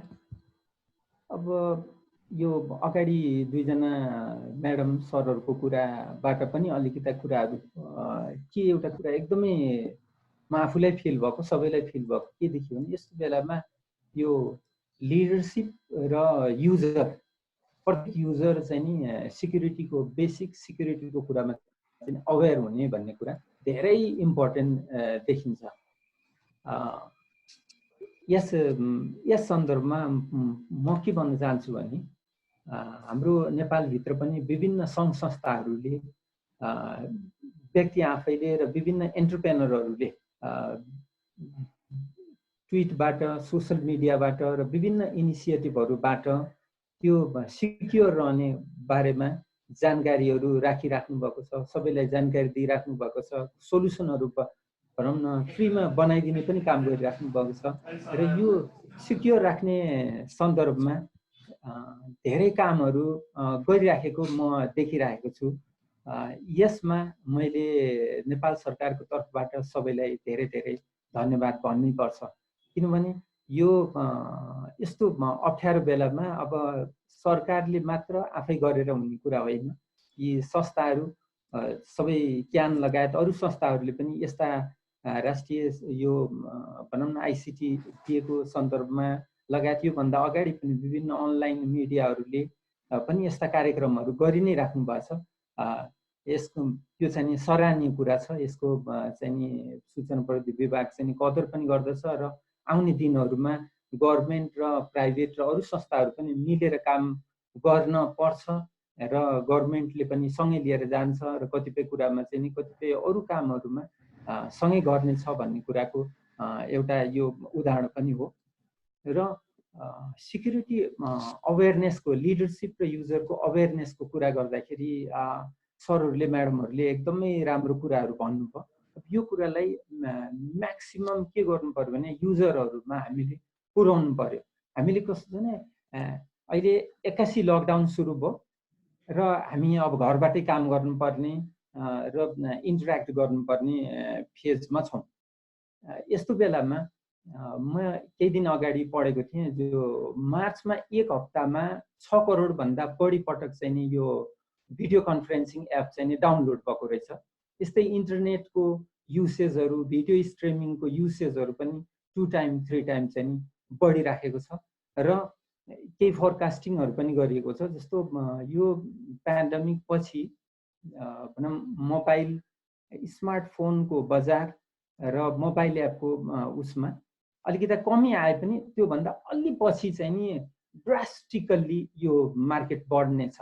मोबाइल एपको रेभिन्यू र त्यसमा हुने एड र मोबाइलका एसेसरिजको मार्केट र त्यसको रेभिन्यू चाहिँ ड्रास्टिकल्ली इन्क्रिज हुने भन्ने फोरकास्टिङ पनि गरिएको छ। यसले एउटा हामीलाई अपर्च्युनिटी पनि दिएको छ र यो अनलाइन बाट काम गर्दाखेरि सिक्योर रहनु पर्ने हामीलाई च्यालेन्जेसहरू पनि थपिएका छन्। यसमा त्यो च्यालेन्जेसमा अघि सरहरूले म्याडमहरूले भनेको जस्तै यो कुरा के गर्नु पर्यो भने हामी सबैलाई थाहा भएको विभिन्न सङ्घ संस्थाहरूले र हामी आफूले पनि म्याक्सिमम सेयर गर्नु पर्यो, सबैकोमा पुर्याउनु पर्यो। जस्तो रिमोटली एक्सेस गर्दाखेरि के हुन्छ भने मान्छे पेन्डेमिकमा यतिकै डराइरहेको हुन्छ, निराश भएको हुन्छ, कतै केही सोल्युसन पाइन्छ कि भनेको हुन्छ। त्यस्तो बेलामा कुन डोमेनबाट भनौँ अथराइज डोमेनबाट अथराइज ठाउँबाट त्यो इन्फर्मेसन आयो आएन भनेर नहेरिकन कुनै इन्फर्मेसन सेयर भएको छ भने हामीले त्यो डोमेन नेमै नहेरिकन तुरुन्तै सेयर गरिदिन्छौँ। यस्तो कुराहरू केयर गर्नुपर्ने हुन्छ। अथराइज ठाउँबाट आएको हो यो जस्तो यति यो इन्फर्मेसन चाहिँ भर्नु, पासवर्डहरू राख्नु, यो चेन्ज गर्नु भनेर फिसिङहरू आइरहेको हुन्छ कोभिडको नाम लिएर अघि भन्दा जस्तो। त्यस्तो कुराहरू कोभिडसँग रिलेटेड कुनै मेलहरू आएमा त्यो कुरा चाहिँ नि केयरफुल हुनुपर्छ हामीले। पहिले त्यो चिजले के गर्छ भने एउटा हाम्रो इमोसनल उसलाई चाहिँ नि एक्सप्लोइट गर्नको लागि आएको हुनसक्छ, कुनै इन्फर्मेसन उसले चोर्न सक्छ भन्ने कुरामा हामी केयरफुल हुनुपर्ने हुन्छ होइन। र यसमा एउटा सधैँ भन्ने गरिएको छ stop think and before you click भन्छ। यो कुरालाई चाहिँ हामी सबैले चाहिँ ख्याल गर्नुपर्ने देखिन्छ। यस्तो बेलामा कुनै इन्फर्मेसनहरू, कुनै लिङ्कहरू सेयर गर्नु अगाडि, हेर्नु अगाडि अहिले जस्तो मिसइन्फर्मेसन, डिसइन्फर्मेसनको कुराहरू पनि आइरहेको छ। जस्तो आर्टिफिसियल इन्टेलिजेन्स जस्ता टुलहरू पनि युज गर्ने गरिएको छ कति ठाउँमा। यो जस्तो कसैले मिसलिड गर्नलाई पनि इन्फर्मेसनहरू आउने गर्छ। त्यही भएर जुन पनि इन्फर्मेसन सेयर गर्ने यस्तो कुरा गर्नुभन्दा कुनै एउटा रिलायबल वेबसाइटमा अथवा रिलायबल पोर्टलको इन्फर्मेसन मात्र हेर्ने त्यस्तो बानी गरियो भने सेफ हुनसक्छ। र घरबाट हामी जुन काम गर्ने सिचुएसनमा छौँ यसमा कस्तो छ भने हामी सबैले एक्कासी घरबाट काम गर्न पर्दाखेरि किन लिमिट द एक्सेस राइट भनेर भन्छ क्या। जस्तो कुनै युजरलाई काम गर्ने इम्प्लोइलाई धेरै एक्सेस दिएको रहेछ भने अफिसैबाट काम गर्दा अघि भन्दा जस्तै अफिसमा के हुन्छ भने ल्यापटपहरू, त्यहाँको नेटवर्कहरू, त्यहाँको सिक्युरिटी पोलिसीहरू स्पेसल हुन्छ, त्यहाँ त अलि सेफ हुने भयो। तर घरबाट काम गर्दाखेरि त्यो सेफ्टी नहुन सक्छ, विक हुन सक्छ। त्यो हुँदा एक्सेस राइटहरू पहिला बढी दिएको छ भने त्यो इम्प्लोइहरूलाई, त्यो युजरहरूलाई लिमिटेड कति चाहिने त्यति मात्र एक्सेस राइटहरू दिनु पर्यो, रोलहरू घटाउनु पर्यो, ठिक्क जति चाहिने मिनिमम दिनु पर्यो। र कुनै एडमिनिस्ट्रेटर होला, पावरफुल भनेको युजर होला, अथवा कुनै डिसिजन मेकर होला, एप्रुभर होला, त्यस्तोको लागि चाहिँ एटलिस्ट के हुनु पर्यो, फिजिकल टु फ्याक्टर अथेन्टिकेसन प्रयोग गरिएको हुनुपर्छ। यसरी हामीले आफ्नो फङ्सनालिटी चाहिँ सजिलो गराउनको लागि छोडिएका कुराले गर्दाखेरि हामीलाई चाहिँ रिस्कमा पाइरहेको हुनसक्छ। यस्तै गरी जस्तो लग मोनिटरिङ गर्ने कुराहरू, जस्तो एनामलिजहरू कुनै भइसकेको हुनसक्छ, त्यो कुराहरूको लागि चाहिँ कुन टाइममा कुन लोकेसनबाट एक्सेस भएको छ भन्ने कुराहरू मोनिटरिङ गर्ने प्रोभिजनहरू हुनु पर्यो। जस्तो अफिसमा हामीले काम गर्दा अफिसको सर्भर होला, सिस्टम होला, कुनै क्लाउडमा त्यो अफिसको सबै इम्प्लोइले एक्सेस गर्ने हो, त्यस्तोमा चाहिँ नि लग मोनिटरिङको कुराहरू गर्नुपर्ने हुन्छ। अथवा नेटवर्ककै कुरा पनि त्यो सिस्टममा आइरहेको नेटवर्क, त्यहाँबाट चाहिँ नि गइरहेको चाहिँ नि ब्यान्डविथ पनि मोनिटर गर्नुपर्ने हुन्छ। कतै हाई ब्यान्डविथ चाहिँ नि बाहिर गइरहेको छ भने कुनै भनौँ न गलत काम भइरहेको हुनसक्छ। यस्तै गरी अर्को वाइट लिस्टिङ भनेर भन्छ, जस्तो सबैलाई एक्सेस दिनुको साटो वाइट लिस्टिङ द कुनै आइपीहरू, कुनै म्याक एड्रेसहरू अथवा कुनै ल्यापटपहरू चाहिँ नि रेजिस्टर गरेको वाइट लिस्टमा भएको त्यसलाई मात्र एक्सेस दिने। अब यो कुराले के गर्छ भने अघि भन्दा जस्तै सिक्युरिटी भनेको 100% हुँदैन, त्यसलाई चाहिँ मिनिमाइज गर्ने हो। यसले केही मिनिमाइज गर्छ। हामी घरबाटै अफिसको काम गर्ने इन्भाइरोमेन्टमा पुग्दा यस्ता कुराहरूलाई चाहिँ हामीले ख्याल गर्नुपर्ने हुन्छ र रिमोटली एक्सेस गर्दा इन्क्रिप्टेड च्यानलहरूको प्रयोग गर्नुपर्ने र अघि भन्दा जस्तो इन्फर्मेसन कुनै ठाउँबाट आयो भने कहाँबाट आएको हो, यो चाहिँ नि यो एकदमै जस्तो त्यहाँको सेन्सिटिभिटी, यो यति भनौँ न आधी घन्टाभित्र चाहिँ यो भरिहाल्नुहोस् भनेर भन्ने बित्तिकै त्यो सस्पिसस हो भन्ने कुराहरू रियलाइज गर्नु पर्यो। र यस्ता कुराहरू हामी सबैले म्याक्सिमम सेयर गरियो भने, किनभने सबै जसले काम गरिराखेका छौँ सबै अवेर भइयो भने यो साइबर भनेको हाम्रो अनलाइन चाहिँ नि वर्क स्पेस केही सेफ हुन सक्छ र केही जन्म भल्नरेबिलिटीहरू मिनिमाइज गर्न सकिन्छ। यी सन्दर्भमा नेपाल सरकारबाट भएका केही कामहरू, अगाडिदेखि भइरहेका कामहरू र आउने वर्षमा हुने काममा हामीले के फिल गरियो भने यो अनलाइन कोलाबोरेसनको जस्तो हामीले जुम युज गर्छौँ होइन, स्काइप युज गर्छौँ, गुगलको टुलहरू छ, माइक्रोसफ्टका टुलहरू छन् अनलाइन कोलाबोरेसनको लागि, त्यो हामीले म्याक्सिमम फ्रीमा युज गर्छौँ। यो भनेको हाम्रा यी कन्भर्सेसनहरू, हाम्रा भिडियोहरू, हामीले सेयर गरेका सबै कुराहरू अरूको कन्ट्रोलमा हुन्छ, अरूको क्लाउडमा हुन्छ। यसको लागि नेपालीहरू एन्टरप्रेनरहरूले पनि एक दुईवटा प्रडक्ट चाहिँ बनाइसक्नु भएको छ, मैले देखेको छु होइन। उहाँहरूले त्यो नेपालभित्रै होस्ट गरेर केही सर्भिस चार्ज लिएर भोलि त्यो बिजनेस सुरु गर्न सक्नुहुन्छ र यहाँको अरू एन्टरप्रेनरहरूले त्यो प्लेटफर्म युज गर्न सक्नुहुन्छ। र हामीले अर्थ मन्त्रालय अहिले प्रपोज गरेको सरकारी निकायको लागि चाहिँ नि अनलाइन कोलाबोरेसन प्लेटफर्म बनाउने भनेर चाहिँ नि रिक्वेस्ट गरिएको छ। उहाँहरू खुसी हुनुभएको छ। नेक्स्ट इयरको लागि अरू कुराहरू प्रडक्ट सहित त्यो कोलाबोरेसन प्लेटफर्म पनि आफ्नै हुनु पर्यो र सरकारकै आफ्नो डेटा सेन्टरमा हुनु पर्यो, ताकि भनौँ न डेटा प्रोटेक्सनको, प्राइभेसीको कुराहरू र सिक्युरिटीको कुराहरूमा थप मजबुत बनाउन सकिन्छ। यस सन्दर्भमा नेपाल सरकारले अलिकति अगाडि चाहिँ जस्तो इमेल निर्देशिका बनायो, त्यसमा चाहिँ गभर्मेन्टकै डेटा सेन्टरमा चाहिँ सबै सरकारी इमेलहरू रहने एउटा व्यवस्था गर्यो। त्यो एउटा राम्रो डेटा प्रोटेक्सनको सम्बन्धमा चाहिँ राम्रो कुरा, जस्तो डिजिटल सिग्नेचरलाई प्रयोग गरेर त्यसलाई एउटा भनौँ न अथराइज के अरे इन्फर्मेसन सेयरिङको रूपमा, चिठी पत्रलाई घटाउने रूपमा लियो, त्यो एकदम राम्रो हो। प्लस जस्तो ओपन अरूको क्लाउडमा भन्दा चाहिँ सरकारकोमा राख्ने भनेर एउटा इनिसिएटिभ गरियो। त्यस्तै गरी यो सूचना प्रविधि प्रणाली व्यवस्थापन सम्बन्धी यो गभर्मेन्ट एन्टरप्राइज आर्किटेक्चर भन्ने सम्बन्धमा पनि केही अपडेट गरेर यो पटक काम गरिँदैछ र 20वटा सरकारी निकायमा जिए अडिटमा कति ग्याप छ भनेर ग्याप फाइन्डिङ गरेर निकाल्ने काम पनि भइरहेको छ र यसमा के भने सरकारी निकायको मात्र छ यसमा, तर यो बनाएको यो अलिकति रिभाइज हुँदैछ। यो वेबमा पब्लिस भइसकेपछि अरू निकायहरूले पनि यो स्ट्यान्डर्डहरूलाई युज गर्न सकिन्छ, ताकि अघि सरले भन्दा जस्तो डेटा एन्टरप्राइज डेटा सेफ्टीको लागि मिनिमम चाहिँ के गर्नुपर्ने हुन्छ, सिक्युरिटी भल्नरेबिलिटी यस्ता कुराहरूमा मिनिमम के गर्नुपर्ने हुन्छ, कुनै अनलाइनमा कुनै सिस्टम बनाएर पोस्ट गर्न अगाडि त्यो भनौँ न पहिले फोरकास्ट गरेको लोड कति होला, त्यो लोडमा त्यो चल्छ कि चल्दैन, पेनिट्रेसन र भल्नरेबिलिटी एसेसमेन्ट पहिले गरिएकै हुनुपर्ने यस्ता कुराहरू र त्यहाँ युज भएको सफ्टवेयरहरू अलवेज सपोर्टेड हुनु पर्यो, लाइसेन्स हुनु पर्यो। त्यो कसैले सपोर्ट नगरेको लाइसेन्स नभएको सिस्टमहरू वेबसाइटहरू चाहिँ नि प्रयोग गरेको हुनु भएन, किनभने कुनै पनि बेला ह्याक भएमा त्यो कसैलाई पनि थाहा नहुने किन भयो र कसैलाई थाहा नहुने त्यस्तो स्थिति नहोस् भनेर हामीले घरबाट काम गर्दा पनि युज गर्ने सिस्टमहरू अपडेटेड र सपोर्टेड चाहिँ हुनुपर्ने हुन्छ। यस्तै नेपाल सरकारको अर्को एउटा इम्पोर्टेन्ट इनिसिएटिभ भनौँ त्यो अहिले आउन बाँकी छ, जस्तो आइटी बिलमा मैले केही कुरा भन्नै पर्ने हुन्छ।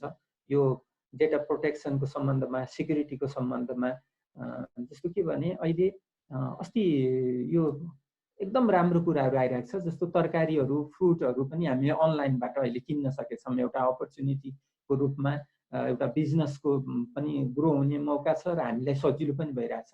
प्लस औषधिहरू पनि हामीले अहिले किन्न पाउने पोर्टलहरू छन् नेपालमा र औषधि किन्न खोज्यो भने के हुन्छ भने डक्टरको प्रेस्क्रिप्सन चाहिँ नि तपाईँले अपलोड गर्ने भन्ने अभियस, डक्टरको प्रेस्क्रिप्सन नभइकन औषधि त कसैलाई डोर स्टेप्समा ल्याउँदाखेरि खाला त्यो बिरामीले खाला केही होला रिस्क होला होइन, तर त्यो अपलोड गरिएको डक्टरको प्रेस्क्रिप्सन भनेको एउटा व्यक्तिको के हुन्छ भने मेडिकल रेकर्ड हो, त्यसको डेटाको प्रोटेक्सन चाहिँ नि एकदमै इम्पोर्टेन्ट कुरा हो। यस सन्दर्भमा प्रपोज हाम्रो के अरे संसदमा चाहिँ नि टेबल भएको बिलमा यस्ता कुराहरू राखिएको, जस्तो सरकारी सार्वजनिक वित्तीय संस्था तथा स्वास्थ्य सम्बन्धी निकायले तोकेको विवरण प्रशोधन सम्प्रेषण र भण्डारण गर्दा सूचना नेपाल बाहिर चाहिँ नजाने गरी सुरक्षित राख्नुपर्ने एउटा कुरा भनिएको छ भने, अर्को कुरा के भनिएको छ भने त्यस्तो राखिएका सूचना प्रविधि प्रणालीहरू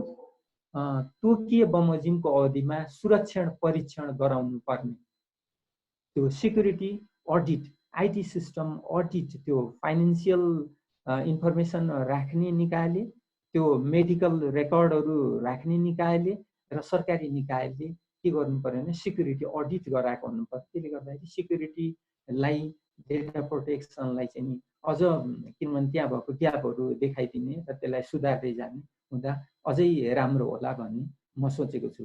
त्यस्तै गरी सुरक्षाको मापदण्डहरू चाहिँ नि तोकिएको सुरक्षाको मापदण्ड अवलम्बन गरिएको हुनुपर्ने भन्ने छ। त्यो तोकिएका मापदण्डहरू भोलि रेगुलेसनमा र डाइरेक्टिभमा आउनेछ र त्यो गर्ने भन्ने कुराहरू पनि एकदम राम्रा कुराहरू आइटी बिलमा परेका छन्।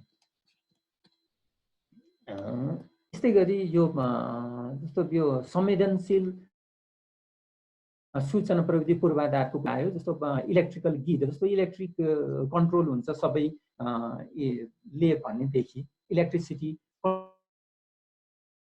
कन्ट्रोल हुन्छ भने त्यो भोलि अनलाइन कसैले एक्सेस गरेर कन्ट्रोल गरिदियो भनेदेखि के होला, यस्तो कुराहरू संवेदनशील उसमा पर्ने पो। त्यस्तै डेटा सेन्टरका कुराहरू ब्याङ्कहरूका सबै डेटाहरू होस्ट गरेको डेटा सेन्टरहरू पनि संवेदनशीलमा, यस्तै संवेदनशील चाहिँ इन्फ्रास्ट्रक्चर कुन कुन हो र त्यसमा कुन लेभलको प्रोटेक्सन, किनभने सिक्युरिटी गर्ने हामीले सिक्योर गराउने भन्दा त्यसमा पैसाको कुरा आउँछ। त्यही भएर जे पनि चिजलाई सिक्युरिटीको बराबर मेजर लिनुपर्छ भनेर भन्दा अनावश्यक महँगो पर्न सक्छ। त्यही भएर हाम्रो त्यो कतिको इम्पोर्टेन्ट चिज छ त्यो अनुसार मात्र सिक्युरिटीको प्रोभिजनहरू गर्नुपर्ने हुन्छ। यस्तै सर्टको कुराहरू पनि भोलि लिगल्ली आउन सक्छ र विभिन्न संस्थाहरूले पनि सर्टको यसरी सिक्युरिटीको सन्दर्भमा सबैले काम गर्नु भएको छ। त्यो चाहिँ एकदम राम्रो छ। गभर्मेन्ट आफैले गर्ने होइन, यसरी संस्थाहरूले केही कुरा अप्ठ्यारो पर्यो लिगल्ली के कानुनी रूपमा के गर्दा सजिलो हुन्छ भनेर उहाँहरूले इनपुट दिनुभएमा ती कुराहरू राखेर पास गर्ने काम चाहिँ सरकारको हुन्छ। सरकारले केही लिड गर्छ, केही अप्ठ्यारो पर्यो भने फुकाउने काम गर्छ। जस्तो फाइनेन्सियल सेक्टरमा, अरू सेक्टरहरूमा छुट्टा छुट्टै सर्टहरू हुन सक्छन्। प्रत्येक संस्थाहरूमा पनि छुट्टै सर्ट हुन सक्छ।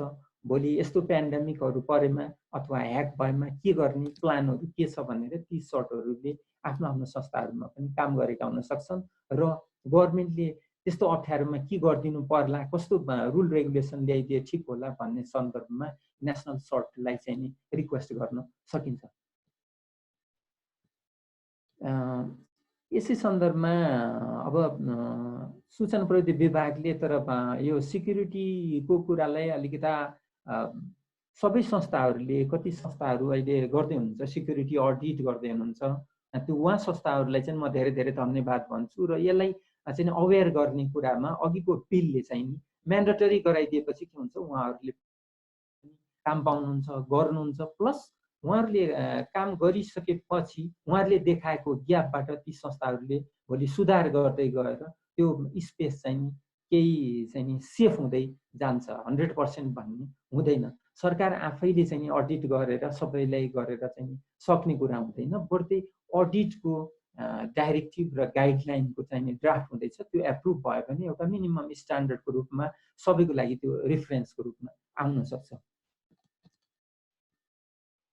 यस्तै गरी सरकारले एउटा अटेन्डेन्सको सेन्ट्रल रूपमा स्थानीय निकायको लागि मोबाइलले चाहिँ नि सेन्ट्रल रूपमा चाहिँ नि लन्च गरेको छ। जस्तै अब यो डिजिटल कन्टेन्ट पनि केही अगाडि चाहिँ नि जस्तो सूचना प्रविधि विभागले बनाएर राखेको थियो एउटा रेफरेन्सको रूपमा। तर अहिले एकदमै खुसी लागेको छ, सरकारले सबै गरिदिएर हुने होइन। अहिले विभिन्न बिजनेस हाउसहरूले आफूले प्रोएक्टिभली त्यस्ता सोल्युसनहरू बनाउनु भएको छ। भएपछि मैले केही चार्ज तिरेर मैले अब त्यो सोल्युसन युज गरेर, जस्तो भनौँ न यो हाम्रो मिदासले बनाएको सोल्युसन, यस्तै अरू थुप्रैले ल्याउनु भएको छ। त्यस्ता सोल्युसनहरू स्कुलहरूले किन्न सक्ने भयो, स्टुडेन्ट भनेको गार्जियनहरूले किन्न सक्नुहुन्छ। त्यसरी त्यो मार्केट पनि बनेको छ। त्यही भएर सरकार आफैले बन्नु पर्दैन। त्यहाँ भएका कन्टेन्टहरू चाहिँ नि शिक्षा विज्ञान तथा प्रविधि मन्त्रालयले चाहिँ नि एप्रुभ चाहिँ नि गरेको हुनुपर्ने हुन्छ।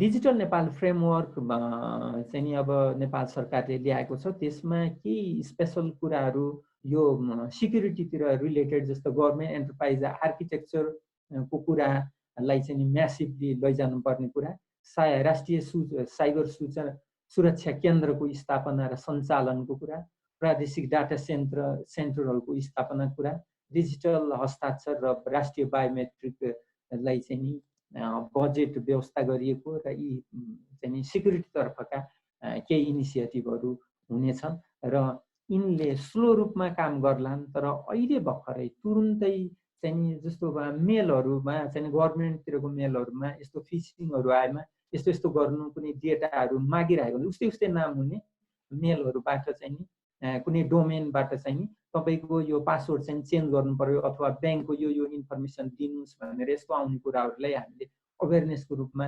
सूचनाहरू दिने गरेका छौँ। र यसमा सरकारभन्दा पनि प्राइभेट संस्था, एन्टरप्रेन्योरहरू र क्यान लगायतका अरू संस्थाहरूले पनि एकदमै राम्रो काम गरिराख्नु भएको छ। यसको लागि म धेरै धेरै धन्यवाद दिन चाहन्छु। हस्, thank you. Thank you sir. Sir, गभर्मेन्टको केही इनिसिएटिभहरूको बारेमा जानकारी गराउनु भयो। पक्कै पनि इनिसिएटिभहरू राम्रो छ। त्यसलाई कार्यान्वयन पक्षमा चाहिँ अझ भनौँ न एउटा सर्वसाधारण नेपालीको पहुँचमा पनि थाहा हुने गरेर पुगोस् भन्ने कामना गर्न चाहन्छु। र म अन्तमा हाम्रो विवेक शमशेर राणा सर हुनुहुन्छ। विवेक सर, विवेक सर, अब हाम्रो मोना म्यामको पनि हजुरले सुन्नुभयो, हाम्रो अजित रेग्मी सरको पनि सुन्नुभयो, लोकराज शर्मा सरको पनि सुन्नुभयो। सबै सुनिसकेपछि त ग्लोबल कन्टेक्स्टमा नेपालबाट ग्लोबल जो देशहरू छ उनीहरूले नेपालबाट केही सिक्नुपर्छ जस्तो लाग्यो मलाई चाहिँ। किनभने यति धेरै रेडिनेस र यति धेरै कुराहरूमा हामी अवेर रहेछौँ, यति कुराहरू इनिसिएटिभ भएको रहेछ। तर एकातिर भनिन्छ कि साइबर सुरक्षाको अवस्था नेपालमा साह्रै नै जटिल रहेको भन्ने पनि चलन छ। सायद भनिन्छ नि भगवान भरोसा नै हुन्छ, पशुपतिले जोगाएको देश भनेर भनिन्छ। यो ब्याङ्किङ सेक्टरले पनि यसमा खासै जुन रूपमा ध्यान दिनुपर्ने हो त्यसरी नदिएको भन्ने आम जनमानसमा त गुनासोहरू पनि आइरहेको छ र आवश्यक मात्रामा लगानी पनि गर्न नसक्ने भन्ने गुनासोहरू पनि स्वयं ब्याङ्करका केही साथीहरूले पनि भनेको अवस्था छ। यसलाई निहाल्दाखेरि हजुरले ग्लोबल पर्सपेक्टिभ र नेपाल पर्सपेक्टिभमा यसलाई कसरी लिनुभएको छ? धन्यवाद चिरञ्जीवीजी। यो सिक्युरिटीको कुरा गर्दाखेरि, सिक्युरिटी सम्बन्धी कुराहरू गर्दाखेरि सबै क्षेत्रका मान्छेहरू यसमा पर्छन्। हामीले चाहिँ बढी किसिमबाट ब्याङ्क, वित्तीय संस्था हैन, गभर्नमेन्ट निकायहरूलाई भन्छौँ। तर सिक्युरिटीको पक्षमा अहिले सबभन्दा बढी जोखिममा परेका नेपालका नागरिकहरू छन् हैन। म सिक्युरिटी क्रममा काम गर्दाखेरि एउटा मेरो सिक्युरिटी आर्किटेक्चरको एउटा धेरै पुरानो साथी बेङ्गलोरमा हुनुहुन्छ र उहाँले एउटा कुरा भनेको मलाई जहिले पनि याद छ। उहाँले के भन्नुहुन्थ्यो भने मलाई, विवेक, नेपाल में 95% लोग गलत फहमी में जीते हैं भनेर। 95% मान्छेहरू हामी रङ प्रिन्सिपल्सबाट र रङ गाइडेन्सबाट आधारित छौँ भनेर। र यही सन्दर्भमा यहाँ क्वेसन्सहरू, धेरै राम्रो क्वेसन्सहरू साथीभाइले गरेका थिए यो च्याटमा, र त्यही कुराहरूलाई उठाएर म केही कुराहरू भन्न चाहन्छु। र सबभन्दा पहिला त अहिले सिक्युरिटीको पक्षमा सबभन्दा बढी जोखिममा परेको कुनै क्याटेगोरी छ भने त्यो नेपालको नागरिक हो। फर्स्टमा हामीले ब्याङ्कलाई भन्छौँ, वित्तीय संस्थानलाई भन्छौँ, गभर्नमेन्टलाई भन्छौँ, तर नागरिकहरू पनि यो जोखिम अवस्थामा परिसके। सेकेन्ड कुरा, यो अहिले भर्खरै आएको 2 दिन अगाडि हाम्रो एउटा मित्रले पनि लेख्नु भएको थियो कि इन्डियामा एउटा एप्लिकेसन बनाइयो कोभिड ट्र्याक गर्नको लागि, जसको नाम हो आरोग्य सेतु भन्ने एप्लिकेसन। त्यो विषयमा धेरै कुराहरू भए। 3 दिन अगाडि पनि यो कुराहरू भए। सिटिजन्सहरूको लाइफ, सिटिजन्सहरूको प्राइभेसी पनि यो सिक्युरिटी ब्रिचको कारणले थ्रेटन भइरहेछ। सिक्युरिटी एप्लिकेसन होइन कि एउटा सर्वेलेन्स मोडलको रूपमा एप्लिकेसन्सहरू बजारमा आइरहेको छ हैन। अब त्यो आउने अवस्थामा व्यक्तिको पर्सनल प्राइभेसीहरू पनि इन्भेड भइरहेको छन्। कसले कति ट्रान्ज्याक्सन गर्यो, कसले कहाँ ट्रान्ज्याक्सन गर्यो, कसरी के गर्यो भन्ने कुरा पनि पब्लिकली अवेलेबल हुन थालेको अवस्थामा, या कसलाई कोभिड लागेको छ, कुन एरियामा बस्छ, कसको छेउमा छ भन्दाखेरि मान्छेको बेसिक ह्युमन राइट्स र प्राइभेसी कन्सर्न्सहरू पनि यसले चाहिँ उजागर गर्ने अवस्थामा भइसक्यो। त्यसकारण एप्लिकेसन, प्राइभेसी, तपाईको हामीहरूले जुन फन्डामेन्टल राइट्स, ह्युमन राइट्सहरू सबै कुरालाई निहालेर हामीले हेर्नुपर्ने हुन्छ। सिक्युरिटी एउटा एस्पेक्ट मात्रै हो, सिक्युरिटी एउटा प्रोसेस हो, त्यसको आउटकम हो प्राइभेसी। यदि सिक्युरिटी प्रोसेस छैन भने प्राइभेसी हुँदैन। प्राइभेसीको लागि मात्रै सिक्युरिटी राख्ने भन्ने कुरा हुँदैन। सिक्युरिटीका जम्मै आयामहरू सबै तरिकाबाट भयो भने त्यसले प्राइभेसी आउँछ। यही क्रममा मैले भन्दाखेरि अहिले हामीले कहाँ मिस्टेक गरिरहेछौँ, हामीका चुनौतीहरू के हुन्, हाम्रा डिफिकल्टीहरू के छ, हामीले एप्लिकेसनलाई कसरी हेर्छौँ हैन, कुन प्रकारले मात्रै हामीले एप्लिकेसनलाई हेरिरहेछौँ, त्यसलाई हेर्नुपर्ने अरू 7 वटा प्रकारहरू के हो, त्यसको बारेमा अलिकति चर्चा गर्न चाहन्छु, किनभने त्यो एउटा ग्लोबल बेस्ट प्र्याक्टिसेसहरू हुन्छ। हामीले अहिले सर्वत्र निकायमा कुनै पनि एप आउन साथ, अहिले आजकल हामी एप्लिकेसन पनि भन्दैनौँ, एप भन्छौँ हैन। एपहरू आउँदाखेरि हामीले फिजिकल वर्ल्ड लेयरलाई मात्रै हेर्छौँ। जस्तै यो चाहिँ 3G मा चल्छ कि चल्दैन, 4G मा चल्छ कि चल्दैन, विन्डोजमा चल्छ, एन्ड्रोइडमा छ, तपाईको एप्पलमा छ, एप्पल अपरेटिङ सिस्टममा छ भनेर मात्रै हेर्छौँ। तर त्यसको एम्पेरिकल लेयर, सेकेन्ड लेयर जुन एम्पेरिकल लेयर हुन्छ, त्यसमा इन्फर्मेसन कसरी एक्सेस गरिन्छ त? त्यो इन्फर्मेसनहरू कसले एक्सेस गर्छ? पर्सनल इन्फर्मेसनहरू कसरी गइरहेको छ? त्यो क्लियर टेक्स्टमा भइरहेछ कि इन्क्रिप्सनमा भइरहेछ कि हैन, त्यो मेसेजेसबाट गइरहेछ कि हैन, त्यो वेब इन्क्रिप्टेड फर्ममा एम्पेरिकल लेयर, त्यो एकचोटि म्युट गर्नुस्, त्यो आवाज आयो कि। एम्पेरिकल लेयरमा हामीले हेर्नै सक्दैनौँ र हामीले हेर्ने प्रयास पनि गरिरहेका छौँ र हेर्ने किसिमको त्यो किसिमको हामीसँग कम्पिटेन्सी छैन। थर्ड लेयर त्यो धेरै इम्पोर्टेन्ट हो, त्यसलाई सिन्थेटिक लेयर भन्छौँ। अब यो एकदमै नयाँ कुरा हो, यो आएको पनि धेरै भएको छैन। यो प्राइभेसी सम्बन्धी काम गर्ने हुनाले मैले यो कुराहरू यहाँलाई भनेको छु। सिक्युरिटीको आफ्टरम्याथमा कस्तो किसिमको रुल्स र प्रिन्सिपल लाएर त्यो कोडिङहरू स्ट्रक्चर गरेको छ।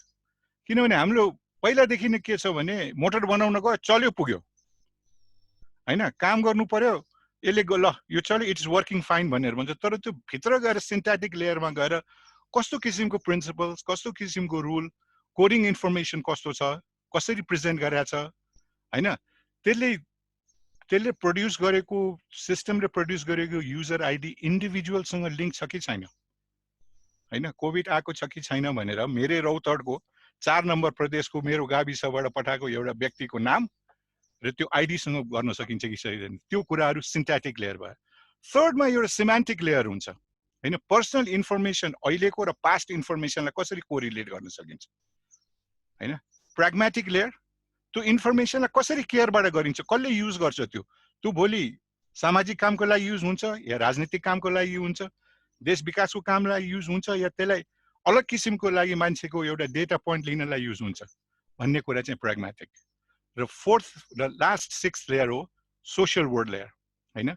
त्यो कलेक्ट गरेको युज गरेको इन्फर्मेसनको के किसिमको भ्याल्यु हुन्छ, त्यसमा कस्तो किसिमको कानुनी के भन्छ प्रक्रियाहरू फलो गरिएको छ हैन। त्यो सोशल मिडियामा डिफ्रेन्ट किसिमका साइट्सहरूमा डिफ्रेन्ट किसिमका पर्सनल इन्फर्मेसन कलेक्ट भएको कुराहरूलाई कसरी मान्छेले हेर्छ हैन। डक्टरले एउटा पेसेन्टलाई ट्रिट गरेको कुरा या एउटा वकिलले एउटा तपाईको उसँग कुरा गरेको कुरालाई कसरी लिन्छ, ती सबै लेयरहरूमा हामीले हेर्न सकेनौँ भने हैन, त्यो हेर्ने योग्यता डेभलप गर्न सकेनौँ भने र खाली हामीले एन्ड पोइन्ट, फायरवल, राउटर, लेयर 3 त्यसपछि क्लाउड नेटवर्कमा मात्रै गरेर हामी यो जोखिमबाट बच्दैनौँ। अहिलेको यो जोखिमलाई हेर्ने कुराहरू हामीले डेटा सिक्युरिटीको साथसाथ त्यसको प्रडक्टको आफ्टरम्याथ प्राइभेसी हो।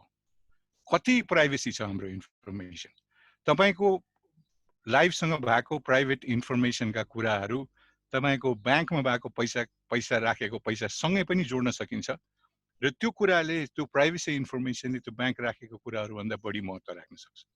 त्यसकारण प्राइभेसी एस्पेक्टलाई कसरी हामीले हेर्न सक्छौँ, प्राइभेसी एस्पेक्टलाई हामीले कसरी नियन्त्रणमा लिनुपर्छ, कुनै पनि व्यक्तिको ह्युमन राइट्सहरू अनावश्यक रूपमा हन्न नहोस् हैन, जस्ता कुराहरूलाई अगाडि आउने दिनहरूमा यसलाई चाहिँ सिस्टमेटिक रूपमा कसरी अगाडि बढाएर लिएर जानुको लागि गभर्नमेन्टले हैन, सरकारी निकायले एउटा मल्टी स्टेक होल्डर मोडलमा सबैजनासँग कुरा गर्न जरुरी छ। हामीहरूले कुरा गर्दाखेरि हेर्छौँ जहिले पनि टेक्निकल मान्छेसँग मात्रै कुरा गरे हुन्छ, यो एउटा टेक्निकल चुनौती होइन, यो एउटा सामाजिक चुनौती हो। सिक्युरिटी भनेको ब्याङ्किङ क्षेत्रको मात्रै चुनौती होइन कि सबै नेपालमा भएका नागरिकहरूको लागि पनि यो सिक्युरिटी चुनौतीको रूपमा आइसकेको छ र अब आउने दिनमा यी सबै कुराहरू उजागर हुँदै गर्छन्। त्यसकारण यी चुनौतीहरूलाई हामीले कसरी फेस गर्ने हैन, हाम्रो कुन एस्पेक्टमा हेर्ने, कसरी अगाडि लिएर जाने र ब्याङ्किङ क्षेत्रमा सिक्युरिटी रिस्ककै कुराहरू गर्ने भएको हुनाले यही क्षेत्रमा काम गर्दाखेरि मैले भन्नु भने ब्याङ्कको इकोसिस्टम भित्र ब्याङ्कको रिलेटिभली राम्रो कन्ट्रोल छ। जब ब्याङ्कको इकोसिस्टम भन्दा बाहिर गइन्छ नि तब ब्याङ्कको कन्ट्रोल हुँदैन। त्यो ब्याङ्कको इकोसिस्टम भन्दा बाहिर जाने कुन अवस्थामा हुन्छ भने जब उनीहरूले थर्ड पार्टी रिस्क असेसमेन्ट गर्छन्।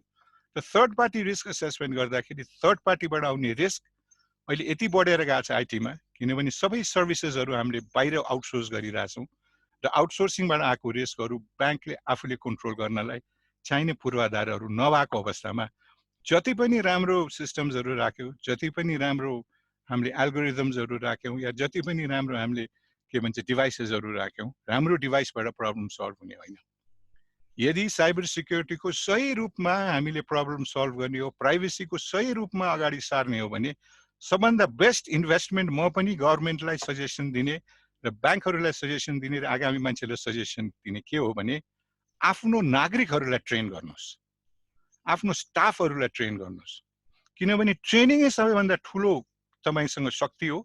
र स्टाफ यदि ट्रेन छ भने उसले गलत कामहरू हुनबाट आफैले पनि बचाउँछ, अरूलाई पनि सिकाउँछ। महँगो इक्विपमेन्टमा पैसा खर्च गर्नुभन्दा पनि हामीहरूले यस्तो एउटा जनशक्ति तयार गरौँ, हाम्रो नागरिकहरूलाई तयार पारौँ, हाम्रो युथहरूलाई तयार पारौँ ताकि उहाँहरूले यो कुराहरूलाई राम्रोसँग भन्न सकौँ हैन। ट्रेनिङको एस्पेक्टमा हामीहरू धेरै कम छौँ साइबर हाइजिनको हिसाबमा। र अरूहरूले धेरै पैसा खर्च गरेर बाहिर पनि के विचार गरे भने पहिला त बाहिर यस्तो किसिमको एक्सपेन्सिभ एप्लिकेसन्सहरू उहाँहरूले किन्नुहुन्न। उहाँहरूले जम्मै मोड्युलर एप्लिकेसन्सहरूबाट किनेर उहाँहरू सिस्टम्स डेभलप गर्नुहुन्छ। ठुल्ठुलो सिस्टम्सहरूमा हेर्नु भने उहाँहरूको आफ्नै होम ग्रोन एप्लिकेसन्सहरू छ, त्यसैलाई नै मेन्टेन गर्नुहुन्छ। र सेकेन्ड कुरा, त्यति महँगो हुँदा पनि उहाँहरूले के भन्नुभयो भने हाम्रो सबभन्दा राम्रो पैसा हामीले सिक्युरिटीमा खर्च गरेका छौँ भने हामीले आफ्नो स्टाफहरूलाई र हाम्रो आफ्नो नागरिकहरूलाई यसमा ट्रेन गरेका छौँ। किनभने उहाँहरू हाम्रो लागि फर्स्ट लाइन अफ डिफेन्स हो। हाम्रो अवस्थामा त्यो ट्रेनिङ नभएको अवस्थामा हामीहरू चाहिँ के हुन्छ, हाम्रो फर्स्ट लाइन नै डिफेन्स इक्विपमेन्टहरू हुन्छ र इक्विपमेन्टलाई पेनिट्रेट गर्न सबभन्दा सजिलो छ तपाईँको। तपाईँले जतिकै राम्रो इक्विपमेन्ट खिच्नु, जति राम्रो इक्विपमेन्ट लिनुभयो भने पनि। त्यसकारण यी सबै कुराहरूलाई निहालेर हेर्दा पर्सपेक्टिभ कुराहरूमा तपाईँले यो गर्नुहोस्, यो नगर्नुहोस्, यसरी राख्नुहोस्, यसरी सिस्टम्सहरू हेर्नुहोस् भन्न हामीलाई सजिलो छ, तर त्यसको लङ टर्म इफेक्ट हुँदैन। केही समय भयो मान्छेले वेबिनार आउँछन्, वेबिनारमा सुन्छन्, जान्छन्, तर यसलाई लङ टर्म इफेक्ट गर्नलाई, साइबर सिक्युरिटी सम्बन्धी ट्रेनिङ गराउनलाई, मान्छेहरूलाई प्राइभेसी सम्बन्धी बुझाउनको लागि, प्राइभेसी के हो र किन चाहिन्छ भन्ने कुराहरू बुझाउनलाई, त्यसमा स्पेसिफिकली मान्छेहरूलाई ट्रेनिङ गर्नमै तपाईँको हामीले आफ्नो रिसोर्सेसहरू खर्च गर्न चाहिँ इक्वली इम्पोर्टेन्ट छ। अब ग्लोबल ट्रेन्ड्सहरू हेर्दाखेरि यही नै भने, मैले अघि तपाईँलाई ग्लोबल बेस्ट प्र्याक्टिसेसहरू भने, तर हामी कहाँ ग्लोबल बेस्ट प्र्याक्टिसेसहरू अपनाउने चलन छैन। किनभने हामी के भन्छौँ भने यो धेरै महँगो हुन्छ, यो गर्न गाह्रो हुन्छ भनेर, तर यसको सुरुवात गर्न त कतै न कतैबाट सकिन्छ र सुरुवात गर्ने क्रम पनि होइन, नराम्रो छैन। र यही सुरुवात गर्ने क्रममा ओभर एन इयर्स कन्ट्रिजहरूले पनि डेभलप गरेर गरेका छन्। त्यसकारण होलिस्टिक रूपमा आइटीलाई हेर्दाखेरि म यहाँ यो ग्रुपहरू मार्फत र सिक्युरिटी प्रोफेसनलहरू मार्फत के पनि भन्न चाहन्छु भने, अब हामीमा डिफिकल्टी ब्याङ्क, वित्तीय संस्थान जहिले पनि सिक्युरिटीमा होइन कि अब आफ्नो इन्डिभिजुअल लाइफमा पनि यो प्रब्लम आउन थाल्यो होइन। इन्डियाकै एक्जाम्पल लिएर गएर पनि एउटा सर्वेलेन्स सिस्टम कसरी बढिरहेछ, इन्टरनेट अफ थिङ्सले कसरी हाम्रो मानव के भन्छ ह्युमन राइट्सहरूमा डिफिकल्टिज भइरहेछ, हामीहरू privacy rules and regulations engagement कस्तो हुनुपर्छ होइन। टेक्नोलोजीलाई रोक्ने होइन कि टेक्नोलोजी त हाम्रो फाइदाको लागि आइरहेछ, त्यो टेक्नोलोजीलाई सही र नर्मल किसिमबाट कसरी युज गरौँ भन्ने कुरातिर नै अगाडि जाँदाखेरि ठिक हुन्छ। र त्यही नै सबै देशहरूले एक्सपेन्सिभ एक्सपेरिमेन्ट पछि सिकेका कुराहरू हुन्। धन्यवाद। धन्यवाद विवेक सर। पक्कै पनि security and privacy are the two sides of a coin. तपाईँले भन्नुभएको कुराहरू पक्कै पनि हामी सबै सरकारवालाहरू यहाँ छौँ, सुनेका छौँ। त्यसलाई के हदसम्म चाहिँ इम्प्लिमेन्टेसन फेजमा लाने चाहिँ एउटा आफूले चाहिँ दृढ इच्छा पनि राखौँ। म अब अझै सरभठा एकदमै छोटोमा गरेँ। जस्तै यो चाहिँ अहिले ब्याङ्किङ सेक्टर लगायत जति पनि गभर्मेन्ट एजेन्सी, नन गभर्मेन्ट एजेन्सीहरूमा चाहिँ भेन्डर म्यानेजमेन्ट भनेको एकदमै च्यालेन्ज छ। एभ्री कुराहरू भेन्डरलाई थाहा हुन्छ, किनभने राउटरको पासवर्ड, त्यहाँको आइटी म्यानेजमेन्ट अथवा आइटी हेड सबै कुरामा एक्सपर्ट त हुँदैन। उसको काम भनेको म्यानेजमेन्टको काम हुन्छ। त्यो डिपेन्डेन्सीलाई कसरी मिनिमाइज गरिरहेको छ त यता राष्ट्र ब्याङ्कले एउटा। अर्को चाहिँ राष्ट्र ब्याङ्कको एउटा राम्रो पछि के छ, नेपालमा आइटी अडिट गर्नुपर्छ भनेर इनिसिएसन गर्ने, रेडनेस गर्ने पहिलो संस्था हो। र त्यो आइटी अडिटको इफेक्टिभनेस कस्तो छ भनेर चाहिँ त्यसको आउटकम के छ भनेर चाहिँ के भइरहेछ, मात्र दुईवटा क्वेसनको छोटोमा एन्सर दिनु हुन अनुरोध छ। थ्याङ्क यू चिरञ्जीवीजी। है एउटा त्योभन्दा पहिला म सुरु गरिहालौँ है। म अहिले चाहिँ यो राष्ट्र ब्याङ्कबाट भनौँ अथराइज रूपमा यहाँ प्रेजेन्ट गर्न चाहिँ सक्दिनँ, किनभने मैले त्यो अथोरिटी लिएको छैन। तर म राष्ट्र ब्याङ्कले के गरेको छ भन्ने त्यो चाहिँ म भन्न सक्छु है। अब यस्तो हो, हामीले कस्तो छ भने राष्ट्र ब्याङ्कले अलिक पहिलेदेखि नै एउटा ब्रोड गाइडलाइन्स, त्यो अलिकति अपडेट चाहिँ भएको छैन, 2012मा एउटा आइटी सम्बन्धी ब्रोड गाइडलाइन्स दिएको छ होइन। त्यो गाइडलाइन्समा चाहिँ हामीले सबै कुरा कभर गरेका छौँ। तपाईँले भने जस्तै यो भेन्डर म्यानेजमेन्ट अथवा आउटसोर्सिङलाई कसरी म्यानेज गर्ने भन्ने कुराहरू नि हामीले त्यो गाइडलाइनमा राख्छ। र त्यो गाइडलाइनलाई फलो गर्यो भने त्यस्तो यो भेन्डरबाट हुनसक्ने रिस्कहरूलाई मिनिमाइज गर्न सकिन्छ र ब्याङ्कहरूले फलो पनि गरिरहेको छ। अब कुनै कन्टेक्स्टमा चाहिँ के हुनसक्छ भने जुन ब्याङ्कमा चाहिँ सफिसियन्ट म्यान पावर छैन अथवा म्यान पावरसँग अलिकति एक्सपर्टिज छैन अथवा म्यान पावर जो ब्याङ्कको स्टाफ हो उसले नै अलिकति काम नगरिकन जो भेन्डर हो उसैलाई चाहिँ पासवर्डहरू दिएर छोडिदिएर त्यस्तो गरेको चाहिँ हुनसक्छ। अब त्यस्तो केस त्यो चाहिँ ब्याङ्कको विकनेस पार्ट भयो। तर राष्ट्र ब्याङ्कले त्यसरी त्यस्तो गरी छोड्न मिल्ने अथवा ब्याङ्क आफैले पनि भने हुँदैन कि उसले चाहिँ भेन्डरलाई सबै आफ्नो क्रेडेन्सियलहरू त्यसरी ओपन गरेर छोड्न भनेर। त्यो त कस्तो हो भने भेन्डरले कुनै पनि सिस्टममा आएर एक्सेस गर्नु पर्यो भने ब्याङ्कको स्टाफले लगइन गरिदिएपछि त्यो भेन्डरले आएर आफ्नो कामहरू गरेर जाने र त्यसलाई चाहिँ रेकर्ड पनि राख्नुपर्ने, त्यसको लग पनि मेन्टेन गर्नुपर्ने भन्ने हाम्रो गाइडलाइन छ। त्यो फलो गरे हुनुपर्छ। अब यदि कसैले फलो गरे छैन भने त्यो चाहिँ नन कम्प्लायन्स भयो। त्यसको लागि त त्यही अनुसारको हाम्रो इन्सपेक्सन अथवा हाम्रो सुपरभिजनमा जाँदाखेरि त्यस्तो कुराहरूलाई ट्रेस आउट गरेर कसले गरेको छ त्यो कुराहरू चाहिँ हेरे आउँछ। एउटा कुरो। अर्को कुरो चाहिँ जुन आइटी अडिटको कुरो छ, आइटी अडिटको पनि हामीले आइटी अडिट गराउँछौँ। कस्तो भने राष्ट्र ब्याङ्कबाट पनि सुपरभिजन हुन्छ, तर राष्ट्र ब्याङ्कबाट भएको सुपरभिजन चाहिँ एउटा ब्रोड लेभलमा थोरै अथवा थोरै समयमा थोरै म्यान पावरले अलिकति हाई लेभलमा मात्रै हेरेर हुन्छ। त्यही भएर डिटेल रूपमा अडिट गर्न भनेर राष्ट्र ब्याङ्कले आइटी अडिट गर्नुपर्छ एनुअली। हरेक बिएफआई जसले चाहिँ राष्ट्र ब्याङ्कबाट लाइसेन्स लिएर काम गरिरहेछ उनीहरूले एनुअली आइटी अडिट गर्नुपर्छ।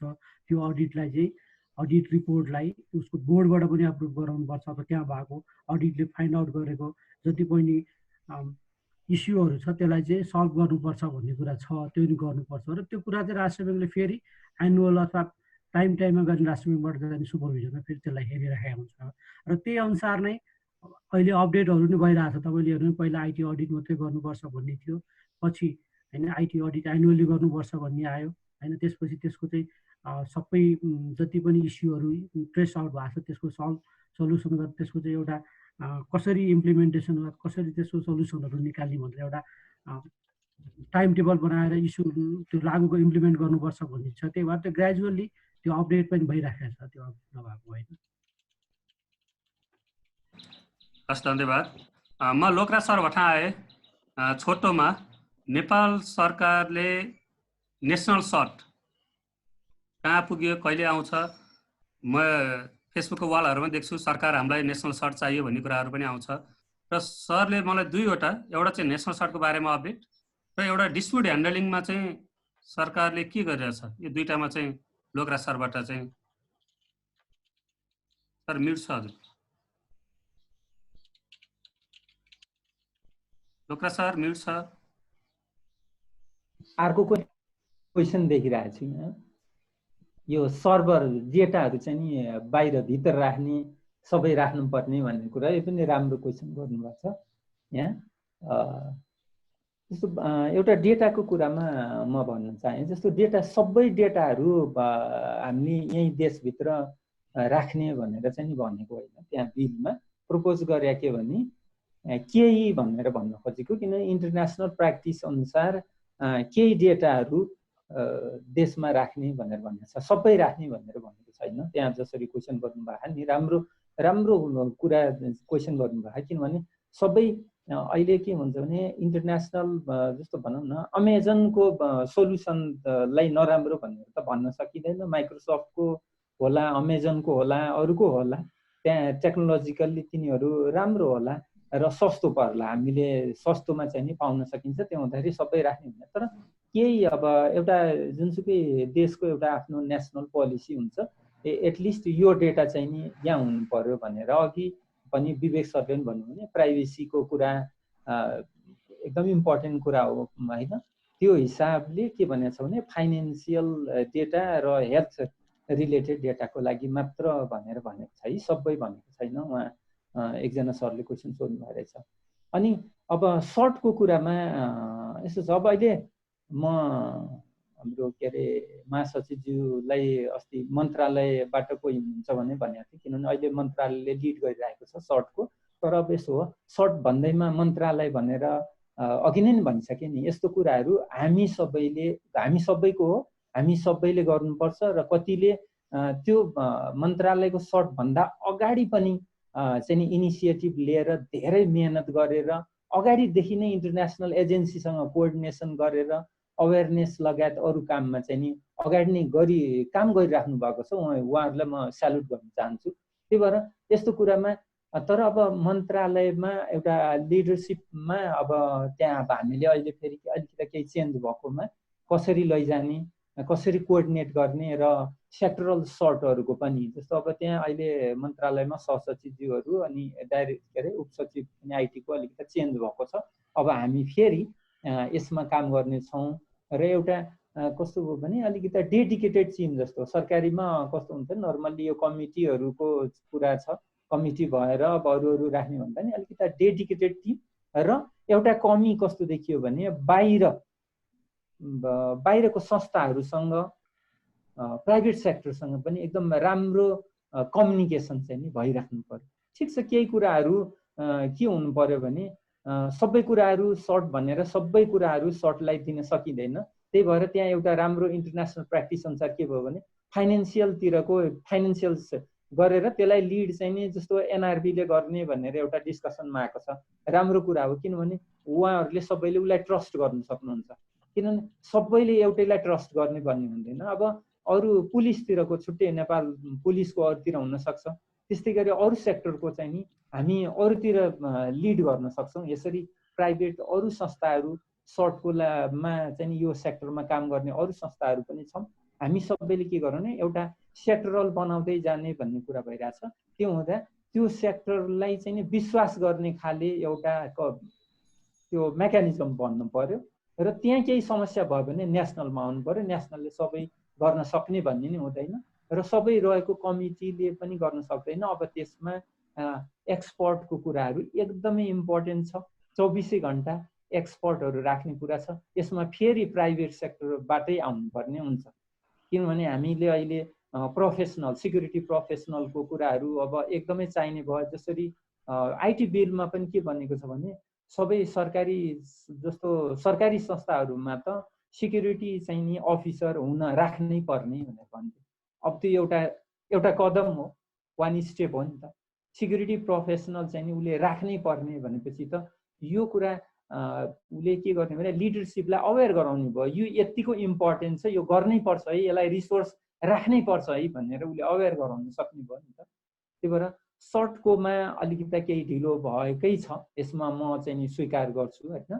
र हामी सबै मिलेर जस्तो क्यान पनि छ, मिलेर र मन्त्रालयमा पनि हामी टिम बसेर अलि कसरी अलि सेक्टरल सर्टहरूलाई पनि एक्टिभ बनाएर चाहिँ कनेक्सनमा राख्ने र भएन कन्सल्टिङ गरेर पनि भनौँ न स्ट्यान्ड बाई चाहिँ जस्तो अब कर्मचारी भन्दा पनि कन्सल्टिङ गरेर स्ट्यान्ड बाई केही एक्सपर्ट पनि राख्नुपर्छ। अब अहिलेको जमानामा मात्र कर्मचारीहरूले अरू कामहरू गर्ने हुन्छ, त्यो हुँदाखेरि इन्टरनेसनल अब किनभने यो धेरै अपडेट भइराख्नु पर्ने कुराहरू हुन्छ। त्यही भएर प्राइभेट सेक्टरको यसमा एकदमै इम्पोर्टेन्ट भूमिका देख्छु।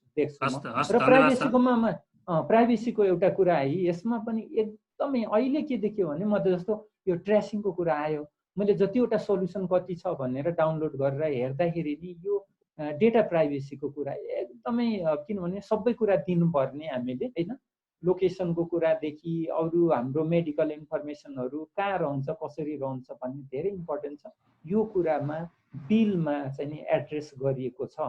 कुनै डेटा के प्रयोजनको लागि कलेक्ट गरिएको हो, त्यो प्रयोजन पछि त्यो डेटा चाहिँ नि फर्दर अरू प्रयोजनमा त्यसको लागि र कहिलेसम्म हो त्यो बेलासम्म मात्र युज गर्न पाइन्छ, त्यसपछि प्रयोग गर्न पाइने छैन, गरिएमा अवैधानिक हुनेछ भन्ने प्रोभिजनहरू राखिएको छ। धन्यवाद लोकराज सर। क्यान महासङ्घ पूर्व अध्यक्ष पनि हुनुहुन्छ विप्लवमान सिंह दाइ हुनुहुन्छ, उहाँले पनि सेक्युरिटी केही टिप्सहरूको बारेमा के जानकारी गराउँदै हुनुहुन्छ, प्लिज। नमस्कार।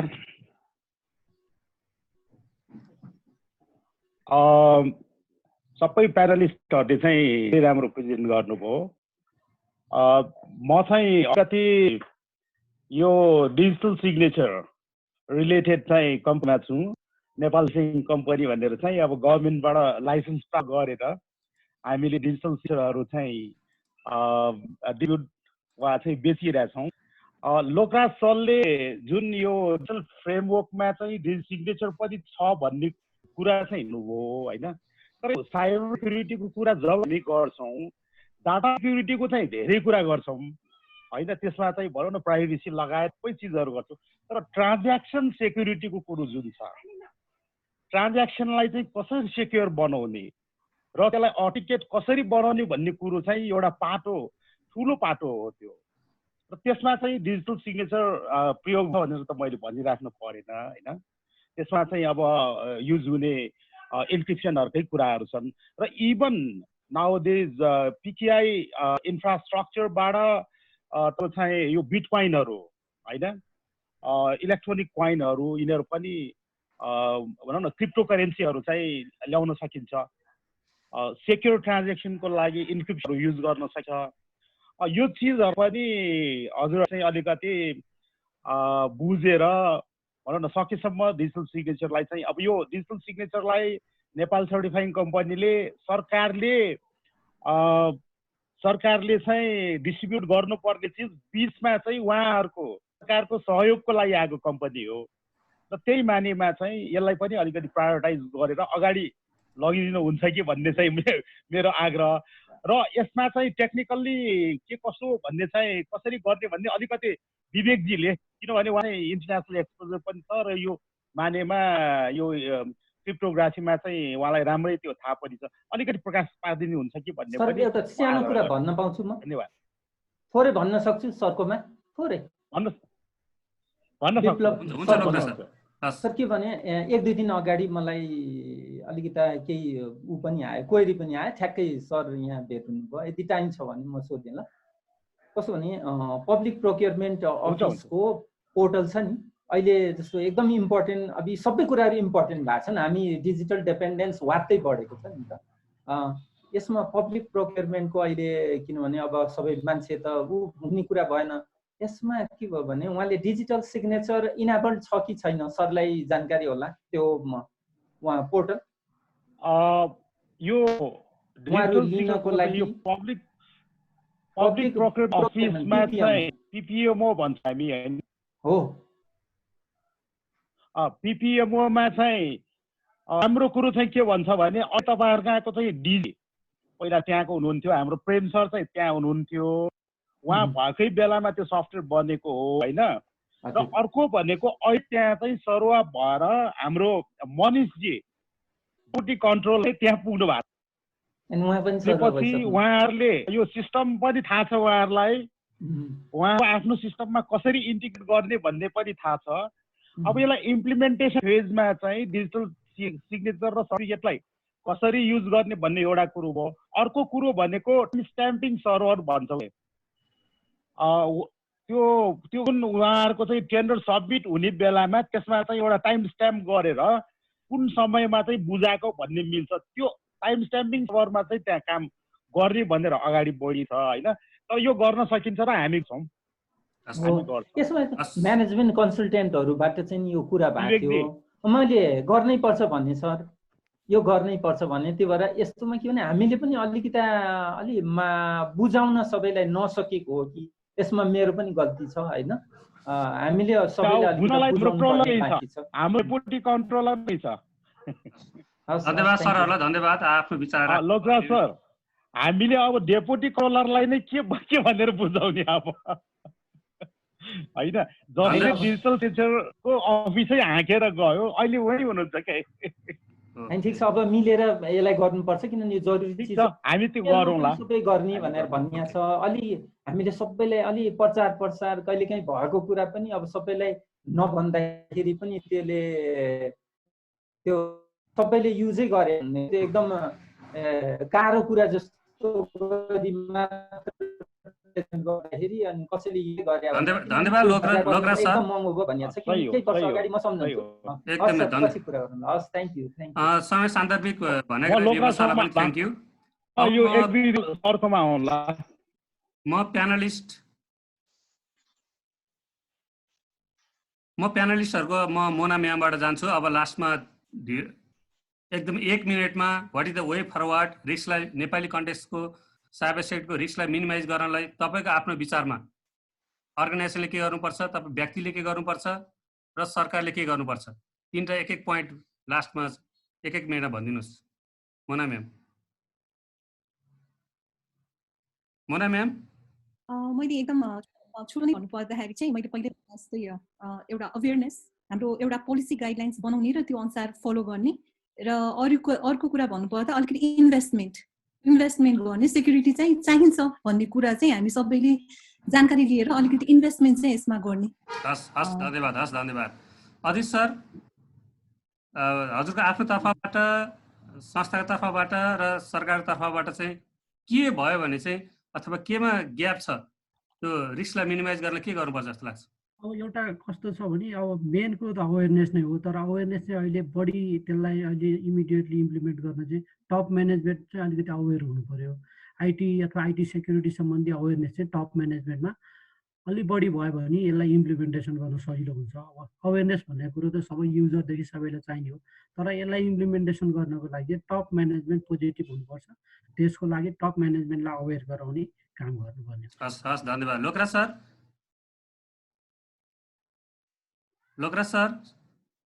म्युट छ सर, म्युट छ। मैले सरहरूले भनेकै कुरा एउटा एकदम सानो कुरा, सजिलो कुरा, तर एकदमै ठुलो इफेक्ट राख्ने कुरा अवेरनेस नै भन्छु म पनि। त्यसलाई सरले भने जस्तो लिडरसिप अवेर हुनु पर्दो रहेछ। पहिला प्रत्येक युजरहरूलाई अवेर गर्नलाई त्यस्ता कार्यक्रमहरू हामीले ल्याउनुपर्छ, हाम्रो गभर्मेन्टको तर्फबाट, प्राइभेट संस्था सबैबाट, र अरू संस्थाहरूले गर्नुहुन्छ भने गभर्मेन्टले त्यसलाई रेकग्नाइज गर्दै जानुपर्छ। उहाँहरूले गरेको त्यो कुरालाई चाहिँ नि केही भनौँ न रेकग्निसन दिनुपर्छ, र लिडरसिप अवेर भयो भने भोलि रिसोर्स दिने कुराहरू भनौँ न त्यहाँ आइटी प्रोफेसनलहरू, सिक्युरिटी प्रोफेसनल राख्नुपर्छ भन्ने कुरा जब लिडरसिप अवेर हुन्छ अनि बल्ल।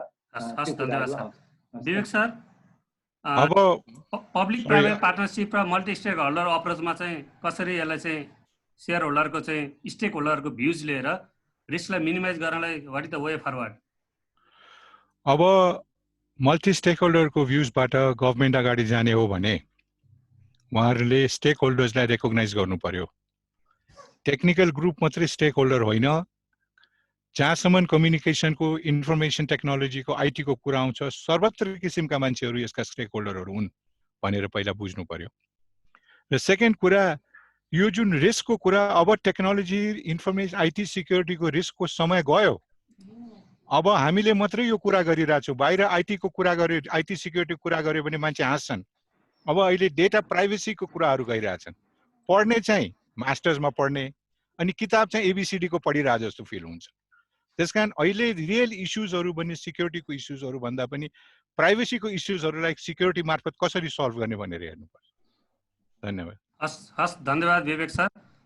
समयलाई मध्यनजर गर्दै आजको यो सेसन तपाईँहरूको महत्त्वपूर्ण भनाइ, तपाईँहरू स्टेक होल्डरको भ्युजले पक्कै पनि नेपालको साइबर सेक्युरिटीको क्षेत्रमा, नेपालको साइबर सेक्युरिटी ल्यान्डस्केपमा चाहिँ एउटा महत्त्वपूर्ण योगदान गर्छ भन्ने हामीलाई लागेको छ, मलाई पनि लागेको छ। र यो भन्दै म हाम्रो क्यान महासङ्घका प्रवक्ता तथा क्यान महासङ्घका महासचिव नारायण थापा सरलाई यो प्रोग्राम ह्यान्डओभर गर्न चाहन्छु, र मलाई पनि आफ्नो भनाइ, मेरो भनाइ पनि यही टुङ्गाउन चाहन्छु। धन्यवाद चिरञ्जीवी, तपाईँलाई पनि धेरै धेरै धन्यवाद। हामी समय एकदमै कम भयो, यहाँ एकदमै धेरै क्वेसनहरू आएका थिए। मध्ये मलाई लाग्छ यो इन्ट्र्याक्सन अथवा यो वेबिनारको श्रृङ्खलालाई यो नेसनल आइसिटी डे पछाडि पनि लानुपर्छ जस्तो लाग्छ। मनिष गुप्ताजीले सोध्नु भएको छ राउटर कसरी सेक्युर गराउने भनेर, त्यस्तै सिद्धिप रायमाझीले सोध्नु भएको छ नेपालको यो ब्याङ्किङ सिएसओको क्रिटिकल स्ट्रक्चर कस्तो होला भनेर सोध्नु भएको छ। त्यसबाहेक रामकृष्ण परियार, उहाँ सेक्युरिटी मेम्बर हुनुहुन्छ आइक्यान SSR2 को, उहाँले पनि सोध्नु भएको छ नेपालको सर्टको स्ट्याटस हामी साँच्चै कहाँ छौँ भन्ने खालको कुराहरू गर्नुभएको छ। थुप्रो क्वेसनहरू छन्, विवेक सरलाई पनि छन्, त्यसपछि प्राइभेसीका कुराहरूमा छन्, थुप्रो क्वेसनहरू छन्। मलाई लाग्छ यो इन्ट्र्याक्सन र वेबिनारलाई चाहिँ अझै अर्को चरणमा फेरि कन्टिन्यू गर्नुपर्छ जस्तो लाग्छ। हामी अन्तिमतिर आएका छौँ आजलाई। हामी हाम्रो निर्धारित समयभन्दा करिब 15-16 मिनट ढिला भइसकेका छौँ। हामीसँग क्यान महासङ्घका पूर्व अध्यक्षज्यूहरू हुनुहुन्छ, म त्यसलाई एक्नोलेज गर्न चाहन्छु। पूर्व अध्यक्ष विक्रमान सिंहज्यू हुनुहुन्छ, पूर्व अध्यक्ष सुरेश कुमार कर्ण सर हुनुहुन्छ, पूर्व अध्यक्ष इन्जिनियर विनोद ढकाल सर हुनुहुन्छ, र निर्वाचन अध्यक्ष हेमन्त कुमार चौरसियाज्यू पनि हुनुहुन्छ। कन्क्लुड गर्नुभन्दा अगाडि पूर्व अध्यक्षज्यूहरूको तर्फबाट म निर्वाचन अध्यक्ष हेमन्त कुमार चौरसियाज्यूलाई आफ्नो क्लोजिङ रिमार्क्सको लागि अनुरोध गर्छु। त्यसभन्दा क्लोजिङ रिमार्क्स भन्दा पनि पूर्व अध्यक्षज्यूहरूको तर्फबाट आजको वेबिनारमा सानो मन्तव्यको निम्ति अनुरोध गर्दछु। Hemant sir please. भन्न चाहन्छु भन्दाखेरि आजको यो जुन प्रोग्राम गरिया छ सेक्युरिटी सम्बन्धी, यो धेरै इम्पोर्टेन्ट र सबैजनालाई चाहिने यो सेक्युरिटी सम्बन्धी यो जुन आज हामी कार्यक्रम राख्यौँ, यो मलाई खास गरेर हामीले जुन विवेक सरले भनेको कुरा सुन्यौँ र त्यसबाट हामीले के थाहा पाउनु पर्यो,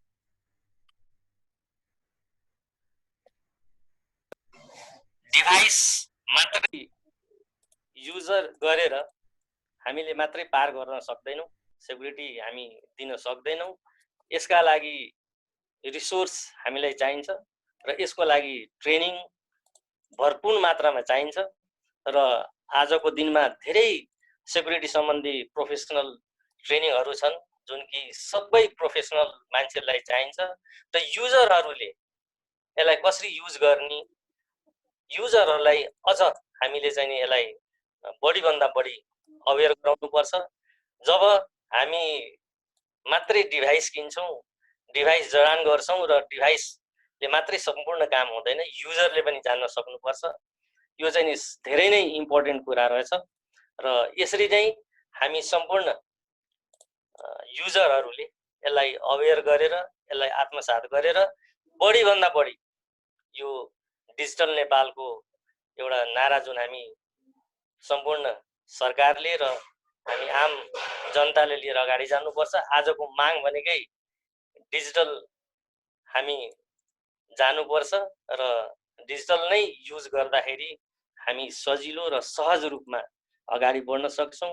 त्यसले गर्दाखेरि आजको यो सम्पूर्ण प्यानलिस्टज्यूलाई पनि मैले धेरै धेरै धन्यवाद पनि दिन चाहन्छु र खास गरेर हाम्रो जुन अर्गनाइजरको रूपमा महासचिवज्यू र हाम्रो चिरञ्जीवी सरज्यूलाई धेरै धेरै धन्यवाद र सम्पूर्ण भ्युअरहरूलाई पनि मेरो तर्फबाट र क्यान महासङ्घको तर्फबाट पनि धेरै धेरै धन्यवाद दिन चाहन्छु।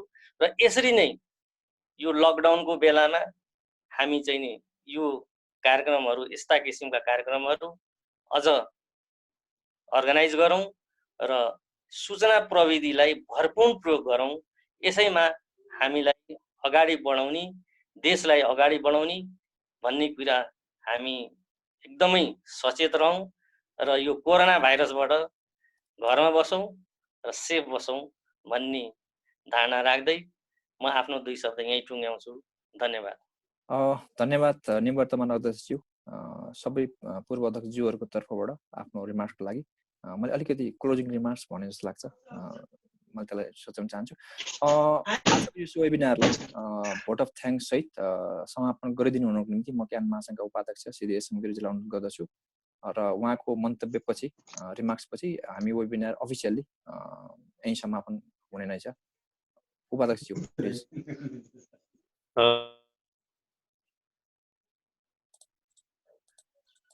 धन्यवाद महासचिव नारायण थापाज्यू। ICT day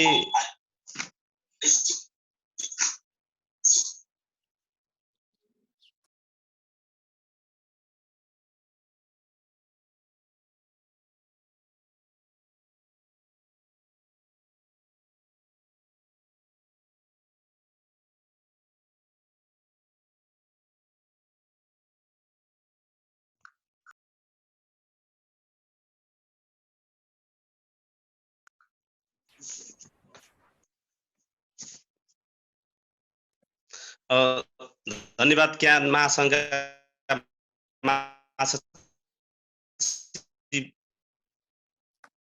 Narayan थापाज्यू। 2002 मा आयोजित यस वेबिनार कार्यक्रममा उपस्थित क्यान महासङ्घका अध्यक्षज्यू, पूर्व अध्यक्षज्यूहरू, निवर्तमान अध्यक्षज्यू, यस वेबिनार कार्यक्रममा उपस्थित हुनुभएका सम्पूर्ण प्यानलिस्ट मित्रहरू, क्यान महासङ्घका केन्द्रीय पदाधिकारी तथा सदस्यज्यूहरू, लेखा समितिका संयोजक एवं सदस्यज्यूहरू, क्यान महासङ्घ प्रदेश अध्यक्षज्यू, पदाधिकारी तथा सदस्यज्यूहरू, सम्पूर्ण जिल्ला अध्यक्षज्यू, पदाधिकारी तथा सदस्यज्यूहरू र यस वेबिनारमा उपस्थित सम्पूर्ण आइटी प्रेमी महानुभावहरूलाई यस go digital stay secure cyber security in Nepalese context वेबिनारमा सहभागिता जनाई कार्यक्रमलाई सफल बनाइदिनु भएकोमा क्यान महासङ्घको तर्फबाट एवं स्वयं मेरो व्यक्तिगत तर्फबाट हार्दिक धन्यवाद एवं कृतज्ञता व्यक्त गर्दछु।